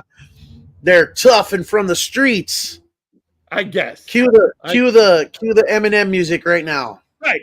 Absolutely. It's all that. Yeah. Eminem. Okay. Look, I'm not taking anything away from them. They have a defense. But San Antonio has an offense. Like, Yeah. They don't know about South Texas. We're polite and we don't talk a whole lot, but when it's time to get down and dirty, we can tussle. Yeah, when it comes to football, the 210's got something to say. I hear that occasionally. I don't know where I hear that all the time, but it turns out to be true. San Antonio 19-9, and I mean the first possession, Leo, San Antonio took the ball and just walked down the field. We were talking and joking in the first hour about coin tosses because of RC and her coin toss debacle. Go watch that on the broadcast if you have not yet. Can I tell you that I don't miss the coin toss at all? Yeah. I am totally on board with this. Home team gets to decide. Home team gets their decision as to what they want. Let's just do away with the coin toss. Coin toss is not necessary. Do you know? I'm gonna let you inside baseball, actually inside football. I'm gonna let you in on something. In high school football games, when you watch them go out there and take the coin toss, they ain't tossing the coin. Did you know that? That's not the coin toss in high school football. The coin toss happens before the game, back in a room, and all of that is decided before they ever go out and do that show for you, the fan. That's not the coin toss. That's not where it happens. Let's get rid of the ceremonial coin toss. I'm done with it. It's just a ritual. It's ritualized before football. Yeah, I don't got a problem with that. Well, you do away with the coin toss, the home. Yeah, I'm digging that. The home team decides. I mean, it's 50-50 anyways, right? And then even if you win, it's you win. You're going to decide what you're going to want to do with it anyway. So, yeah. Get rid of the ceremony. Get rid of the ritual. We don't need it. San Antonio makes their way down the field and scores a touchdown on their very first possession. That felt really, really good. Like, it felt really good to just watch them just methodically work their way down the field, and boom, they were in. Right into that Michigan Panthers tough defense. They just went right down the field and shoved it down their throat. Yeah, I like that. We already had somebody pop in earlier. Let me go see if I can find their comment. It was Chavez Garcia said, "What a game from the new starting quarterback." Quentin Dormady looked really good. He did. Except yeah. Two plays. It was actually the same play that he ran 2 times. One of them should have been an interception, and one of them was. He floated that ball a little higher, a little more touch on the ball than I think he needed to get it close to the end zone. One of those they swept over and almost picked it off the second time they did. It was, I believe, his only interception of the game. But it really should have been 2. Fire that sucker in there, Quentin. Like, just fire that ball in there when you got an open guy that close to the end zone. Let's not do the rainbow thing. It looks pretty, but it gives the defender a little bit of time to get over there. Yeah, I'll give him credit where it's due because, I mean, yeah, he played pretty well. He was very solid. Was he what we saw from Chase Garbers up to this point? No, but that's part of the pressure following that up. And he came out and did an admirable job with that offense. Still had a very high QBR for the game. As Michael Wayne Davis right here threw more yards than any other QB in the league this weekend. That the offensive production wasn't at the level that we've seen prior to this. They didn't quite match the points on the scoreboard, but I mean, we'll give some credit to Michigan defense. I mean, come on, Michigan defense, yeah. You can attribute that to some of that. As we said, as AJ Smith said, it was a really, really tight QB competition going into the season. It was a last-minute decision because it went down to the wire. They went with Garbers. Obviously, they're very comfortable with throwing Dormady out there, and he showed all of the San Antonio Brahmas fans why. Quentin Dormady was 23 for 37, 269 yards, 1 touchdown, 1 interception. That is a completion rate of 62%. That is a quarterback rating of 126.7. That, folks, was your backup quarterback. Yes, number 2. Well, QB1 now, but yep. Right, QB1 now, but that's the guy that started the season as your backup quarterback, and that was against Just an amazing, just a crazy, ridiculous, wonderful defense. And I'll also say this. What do they always say? I mean, offensive line aside, what do they always say is a quarterback's best friend? Tight end. When he's in trouble, right? He's looks for his tight end. But no, the running game. Yes. A strong running game is a quarterback's best friend. And the Brahmas running offense, if you're going to take one criticism from this game, the running offense was not what it had been previous to this. I mean, John Lovett was exceptional like he has been. But if you look at average per carry, that was not what we're used to seeing with the Brahmas. I mean, we had 35 yards on 13 attempts. So that comes out to 2.7 yards a carry. Not going to cut it. The rule of thumb is you want your running back to average at least 3 yards a carry, because that means that if he's carrying it 3 times, he's getting 9 yards. You want even more than that, 3.5, because he's getting 3 carries. You're moving the sticks. And we didn't see too much of that. We also didn't see someone in the backfield that we were used to seeing that was inactive. Yeah, Anthony McFarland Jr. We saw the information on Friday night or Thursday night. I think it was Thursday night. Now that I think about it, but I think that he would be inactive for the game. I wonder why. That was kind of a bummer. I've been really excited about McFarland. I have a theory. Can I say my theory on the show? You can, because we're just fans. Like, we don't know anything. I remember texting you from the previous home game against the Battle Chickens, where Anthony McFarland Jr. had a touchdown, and immediately after that, he was on the sidelines, and the sideline reporter approached him because it was happening right in front of my seat where I was sitting. Sideline interviewer approached him, reporter, and something was upsetting McFarland at the time. I don't know what it was. I don't know his reasoning, but he was very animated and upset and kind of waved him off. Don't even bug me. Don't even come up to me. This was just after he scored a touchdown. So, most times you see a player after they score a touchdown, they're excited, they're elated. He was upset about something. I don't know what it was. I have no idea. It wasn't that close to here, but I saw him angrily wave the sideline reporter aside, refuse the interview, at which point the sideline reporter kind of looked around, didn't know what to do with the situation. He looked a little irked.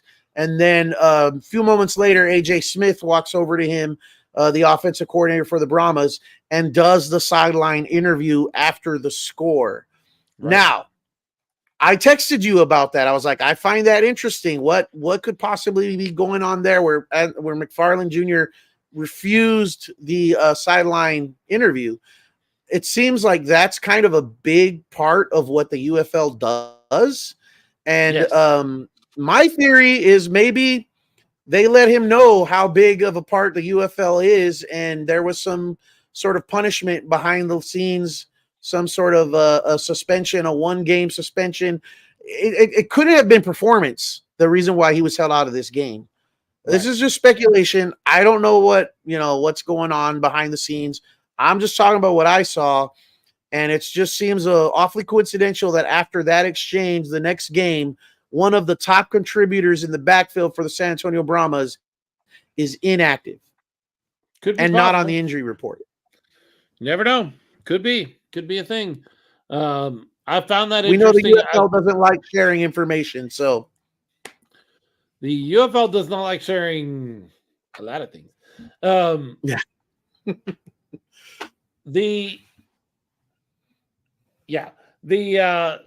I find it interesting that he wasn't part of the game. I really think he's an electric player, and I would be very surprised if he was a scratch just for funds, for giggles. Like, that would surprise me.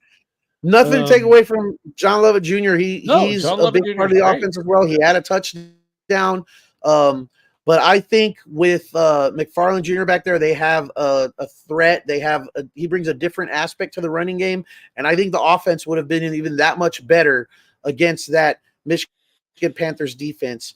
And I see the comment here from Michael Wayne Davis, where he said Michigan's defense showed up in the second half. Our defense was better, though. Absolutely. The Brahmas defense was really good. Really good. That's the defense that they should be talking about. And now I think maybe they'll be talking a little bit more. Michael Wayne Davis also says, I'm just glad they're selling jerseys. Man, those jerseys are tight. I got to get a hold of one of those.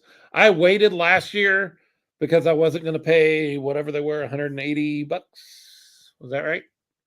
Yeah, it was up there. I think you're right, 180.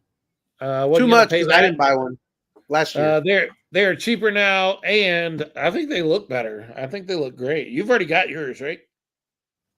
I do. The UFL logo is stitched.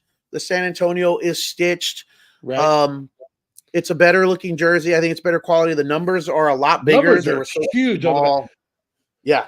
They heard that complaint last year. When you're out at the game, you can actually see the difference because you see 23s and then you see a 24 and you're like, whoa, I like that way better. Yep. He says, yeah, but online they're $15 more than at Dick's. Did not know that. But the only thing I'm finding at Dick's is the number 1, and I want the 24. So yeah. So here's the since we like to show both sides of the coin. Sorry, RC. When we talk about things, the jerseys are improved, but there's still a couple of major issues that I have. One that Michael Wayne Davis brought up to me. They got no Brahmas logo on them. Look at them. There is no Brahmas logo on the sleeve anywhere on the jersey. It says San Antonio. It has UFL, but it doesn't have the Brahmas logo anywhere on the jersey. So that's one major criticism that hopefully they hear for next year. And the second one is I really wish that they would have incorporated the actual design that's in the collar on the game jerseys into the fan jerseys, because they're just plain yellow.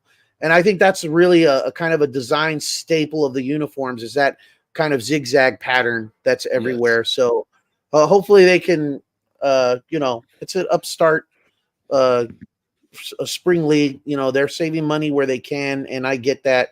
But later on down the line, love to see a jersey that have those elements in it. All in all, the game was they need a yellow home jersey. I don't know about that. I like the yellow road jersey thing, but I don't need one here. I don't think. Maybe I do. I like the gray. I'd have to think about it. I do. I like the dark gray. I'm a big fan of the. What did they call it? Steel gray. Mm-hmm. Yeah, steel gray. I liked it. It was a good. Wait. Shouldn't just Detroit, Michigan, should they have the steel color in their uniforms? I think you're talking about Pittsburgh, sir. No. Detroit steel. No cars are made out of steel anymore. They don't do that. Oh, okay, that's what it is. It's all plastic and folds very easily. Gets banged up very easily. There might be something to that, Michigan. Just saying. Hey, these Michigan Panthers beat the St. Louis Battlehawks. Just want to point out, they beat the St. Louis Battlehawks. I am a firm believer that if that when San Antonio and St. Louis play again, you're going to see that these teams are just really, really evenly matched. Like I think Birmingham is the class of that USFL. For sure. Division. But I think here in the XFL division, it is A and B. It is 1A, 1B. San Antonio and Birmingham are definitely San Antonio and the St. top. Louis, San Antonio and St. Louis. Thank you. Definitely the class so far. We'll see. I'm a little bit nervous getting ahead of our segment here, talking about next week, simply because at the beginning of the season, do you see Arlington going 0-4? I mean, I see you shaking your head. I like our chances too. It's just I hate playing a team that's due for a win. I hate it. because that's why they play the games. Anything can happen on the field. We are definitely miles better than Arlington. But I always get nervous going in and playing a team that doesn't have a win and playing them on their home field. That always makes me just a little bit nervous. Yeah, I'm not worried about it. Okay. I mean, I'll be there to cheer them on and watch them win. But I don't want to go in there overconfident. And hopefully our Brahmas aren't doing that.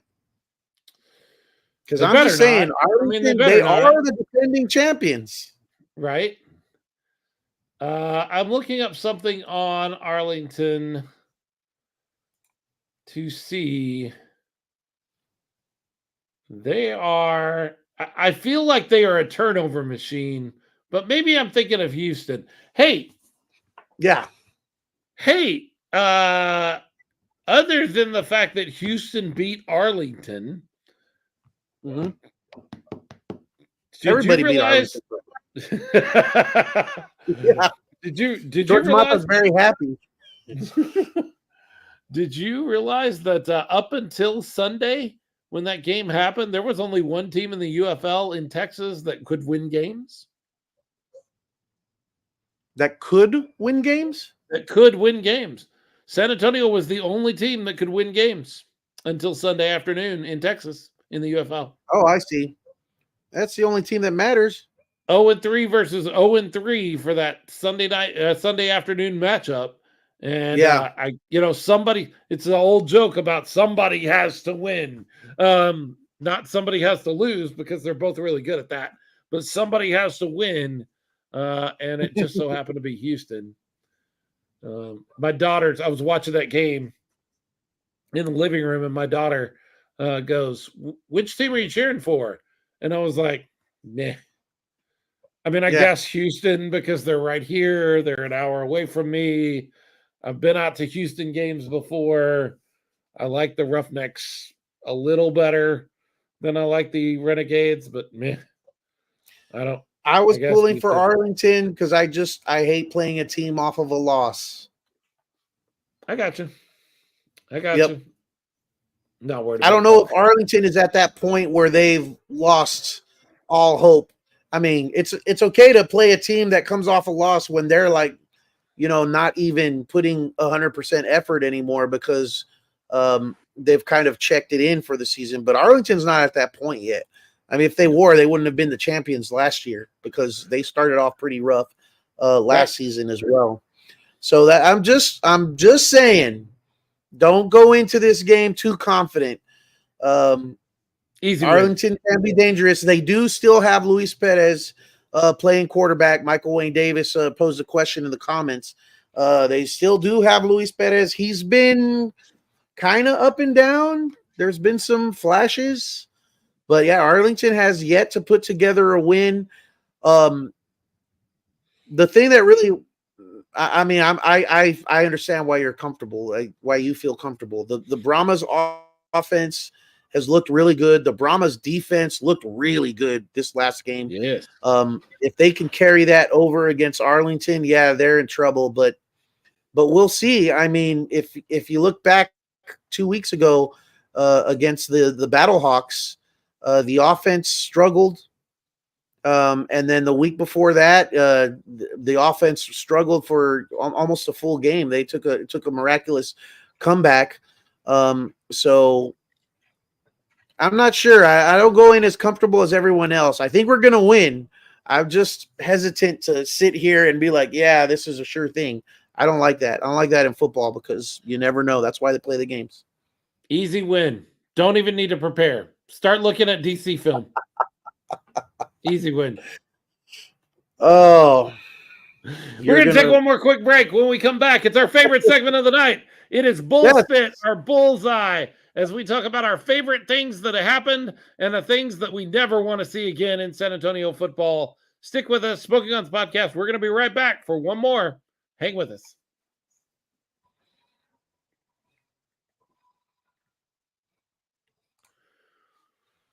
Smoking Guns Podcast, Philip Higginbotham, Leo Yamas, RC Woods. Nope, no RC Woods. Wow, that just rolled right off the tongue.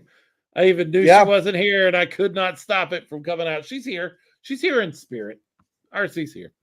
As we move into the final segment of the show, it's our favorite segment. It's Bullseye and Bullspit. It's the best and the worst of the San Antonio weekend in football.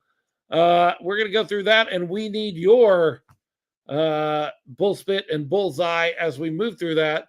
But I'm going to do what I always do and think about it while Leo talks for the next few minutes. Leo, what's your Bullspit and Bullseye? My Bullseye obviously is going to be 2-0 for the weekend.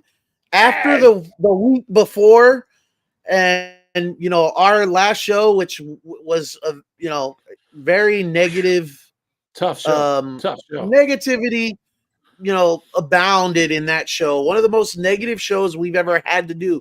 Now I say had to do because here at the Smoking Guns podcast, we don't sugarcoat things. We are fans, but we're not corporate dummies that we're going to only say the good things about who we're supporting and what our show is about.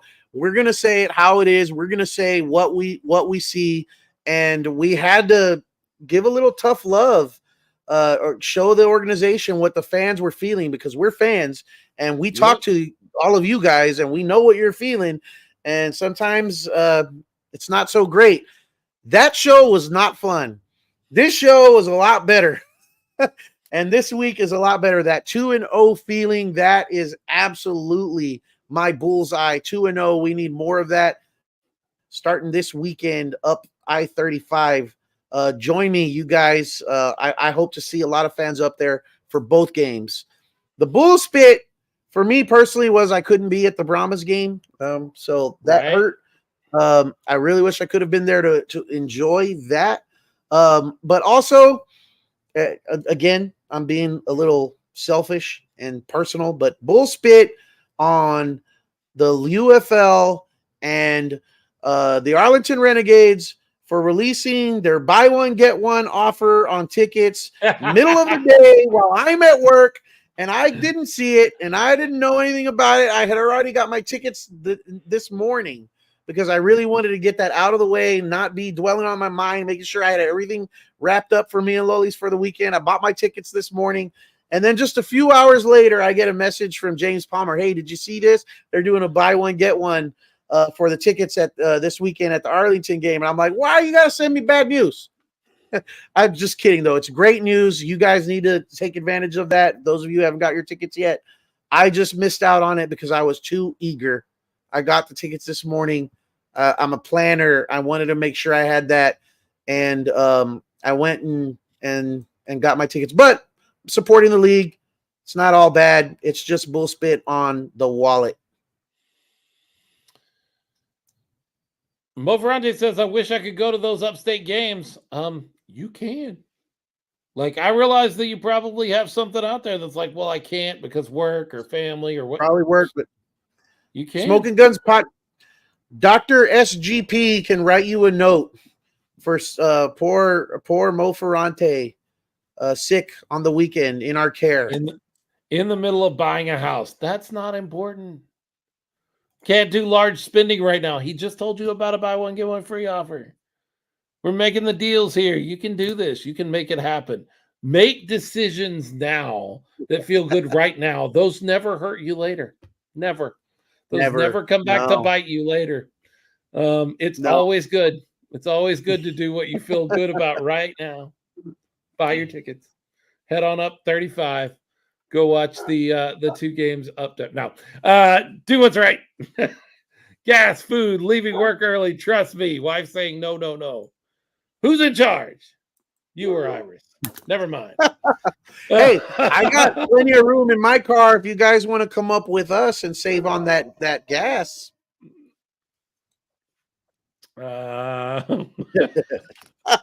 Very smart. Yeah, that's the right answer. Good call. Jay Washington says his bull's eye. San Antonio football wins Fiesta Week and La Corona. Blah, blah.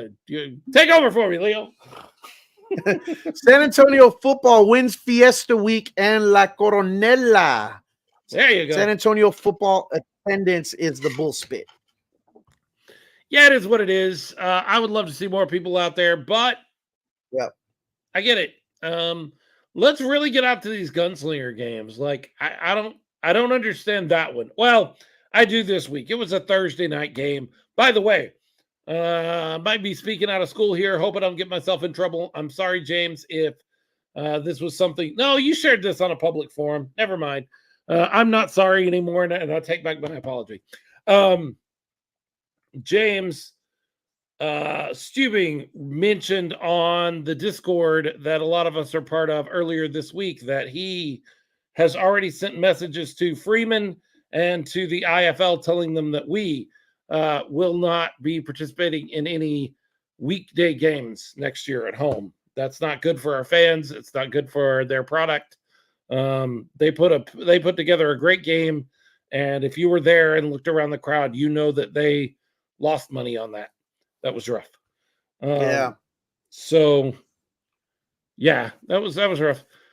Missions Highlighter said Bullseye seeing Coach Phillips dance at Fiesta. Yeah, I like Wade Phillips, the person. I always have, as much as I, as a coach, he and I have a different sort of relationship, but as a person, like, I can't not like the guy. He's just one of the most likable people I've ever met. Michael Wayne Davis says, bullspit, no tailgating at lot B and C.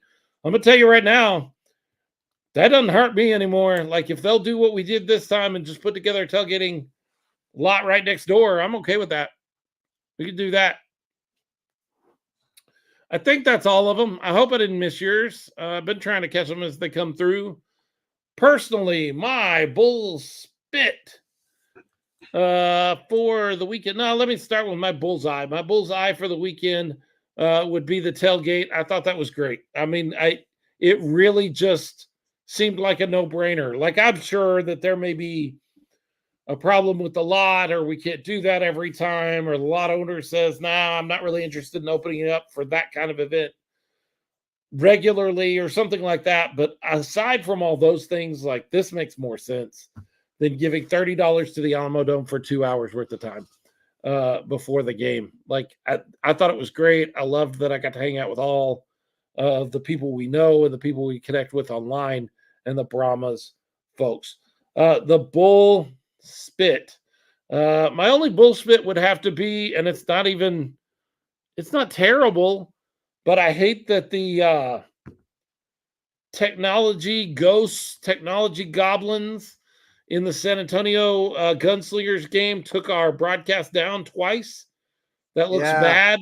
That looks like we're not doing something right, or we don't have something done right. It makes us look like we don't know what we're doing. I promise you, the guys that are doing that know what they're doing, and they're doing a great job with it. Sometimes it's just tech issues that you can't do anything to control, and that stunk. That was rough, and that we almost missed Kali's moment over it was rough.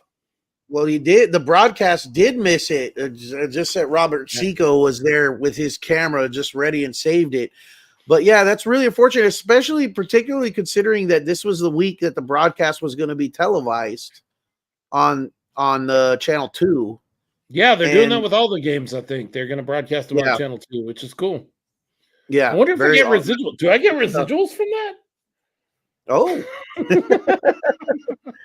I bet I don't. Missions Highlighter is one of my Stars buddies. He's one of my Stars hockey buddies, and he says, "Whisper, the Stars game just started. Shh, I'm gonna watch it when I get home. Don't tell me nothing. Don't cheer. Don't let me know anything. But they are playing the Vegas Golden Knights, and I think we can all agree here in San Antonio that the Texas team is better than the Nevada team. So we're gonna get behind the Stars. It's hockey. I know you guys don't care anything about hockey. That's fine. I just need you in spirit to join with me and cheer for the Texas team over the Nevada team. That's right, Jay Washington. Let's go Stars.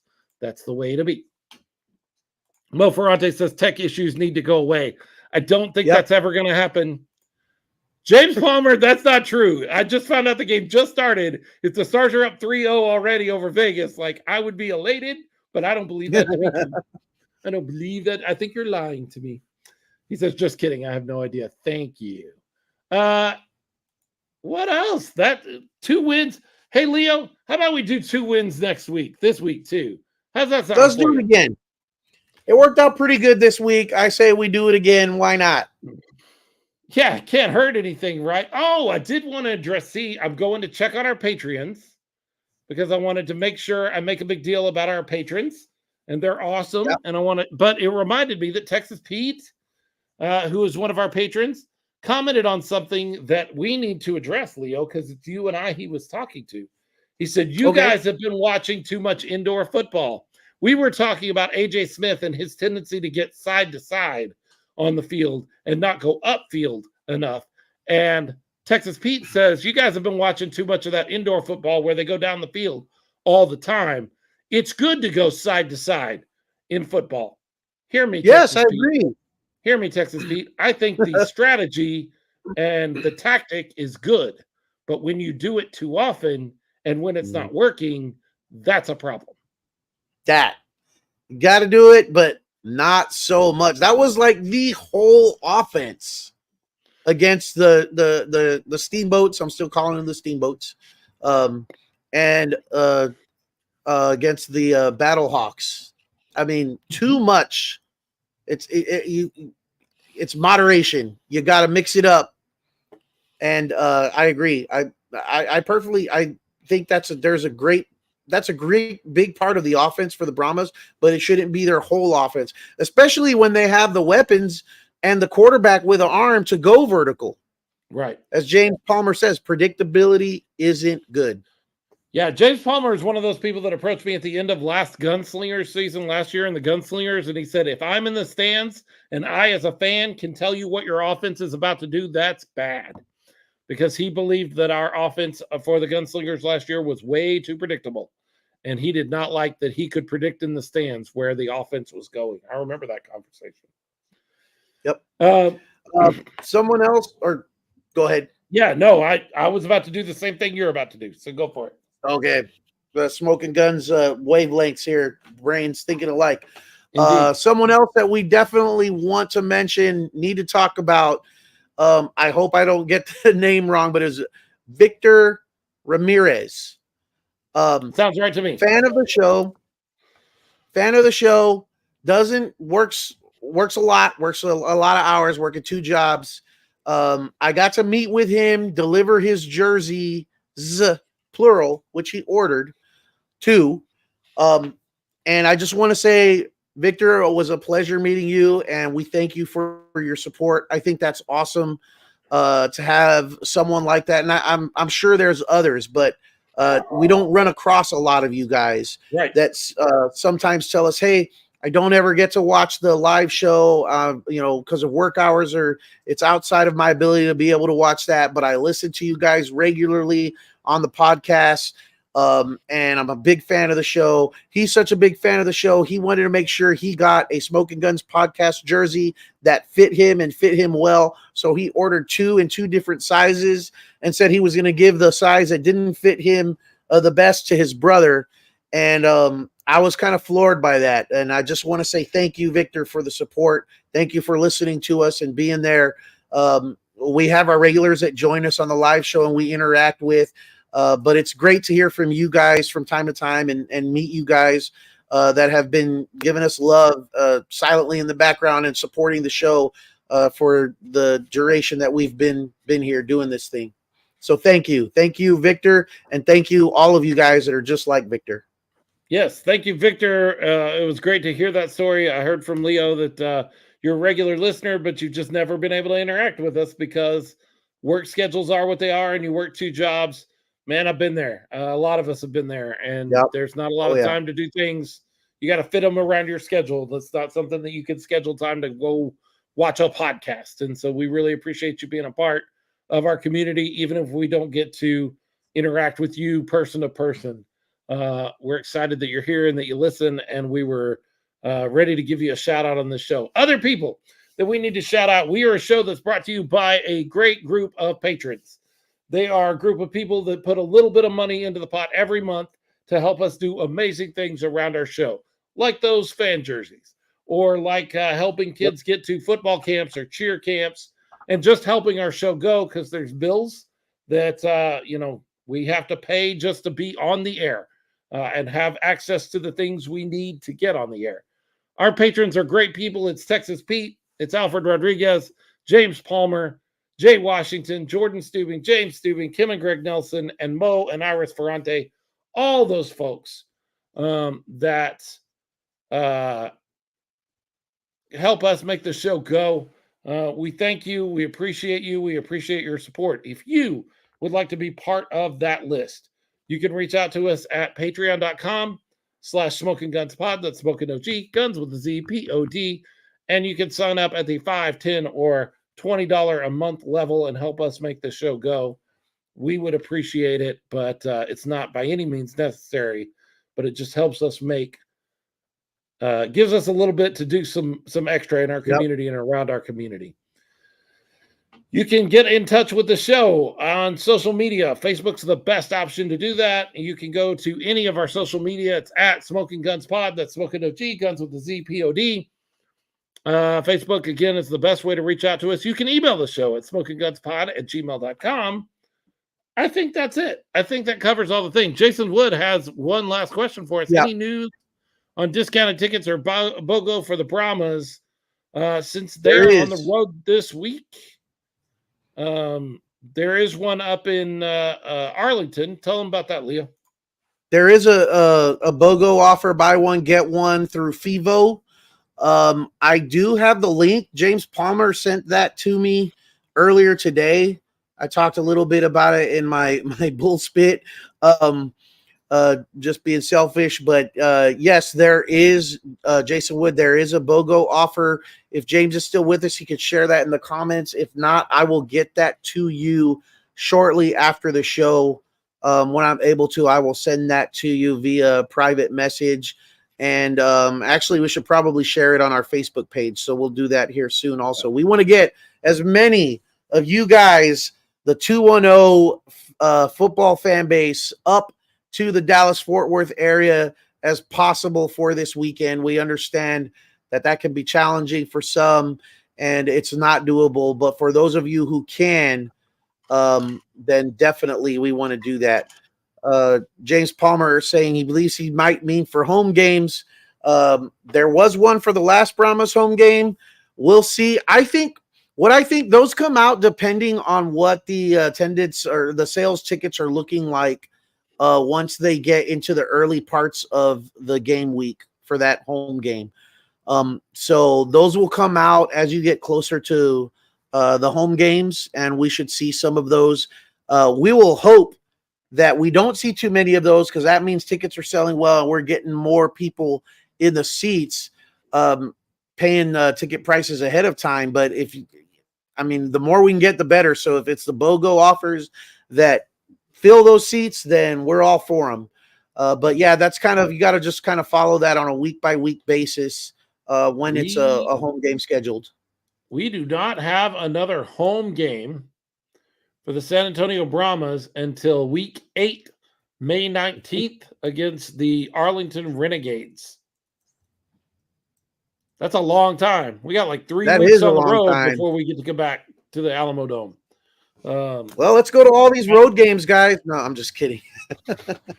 Go to the road games or go find a watch party. There's some of those popping up, not just the official watch parties. There is another one that's popping up, and now I can't even remember the name of the bar that came out to the tailgate. I'm such a bad fan.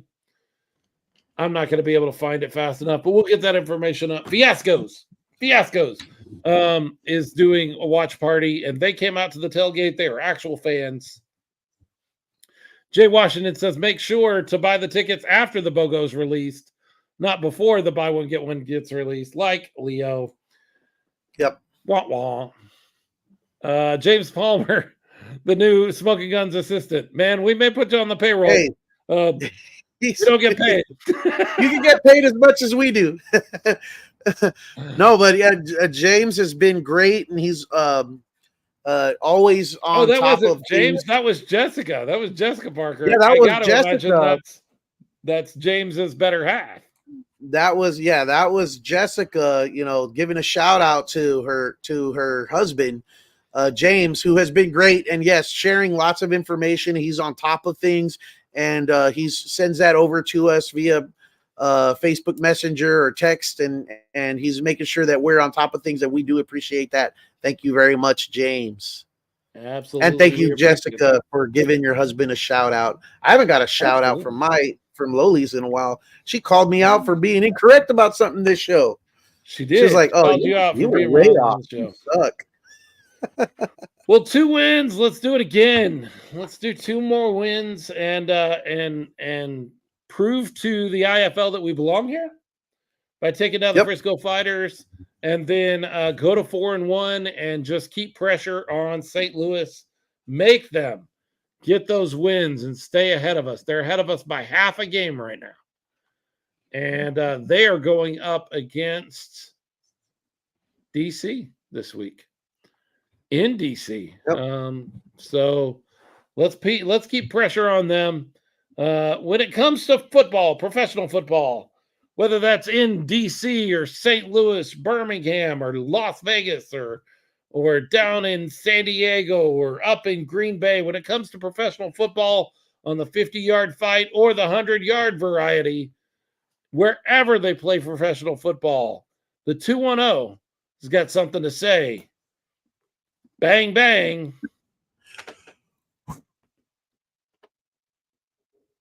And happy birthday, Jaden. Late birthday, but happy birthday to Jaden. You betcha. Oh, thanks, guys, for hanging out with us. All 11 of you that are still with us.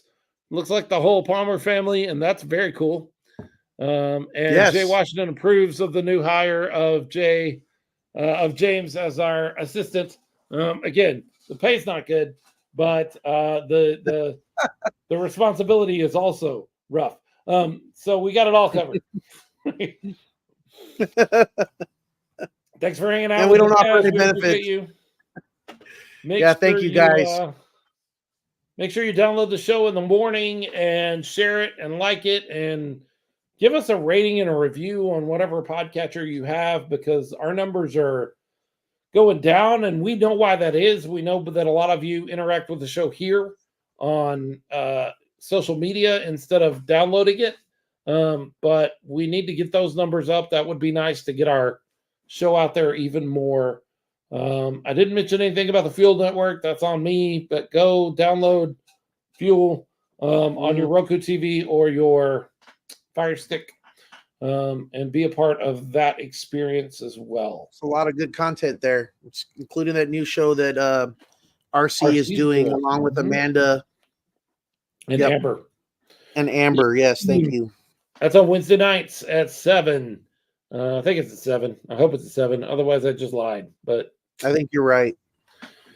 All right, folks. Thank you so much for your time. We appreciate all of you, and we will see you on the interwebs and out at the games, hopefully very soon. Talk to y'all later. Bye, everybody. Good night, guys.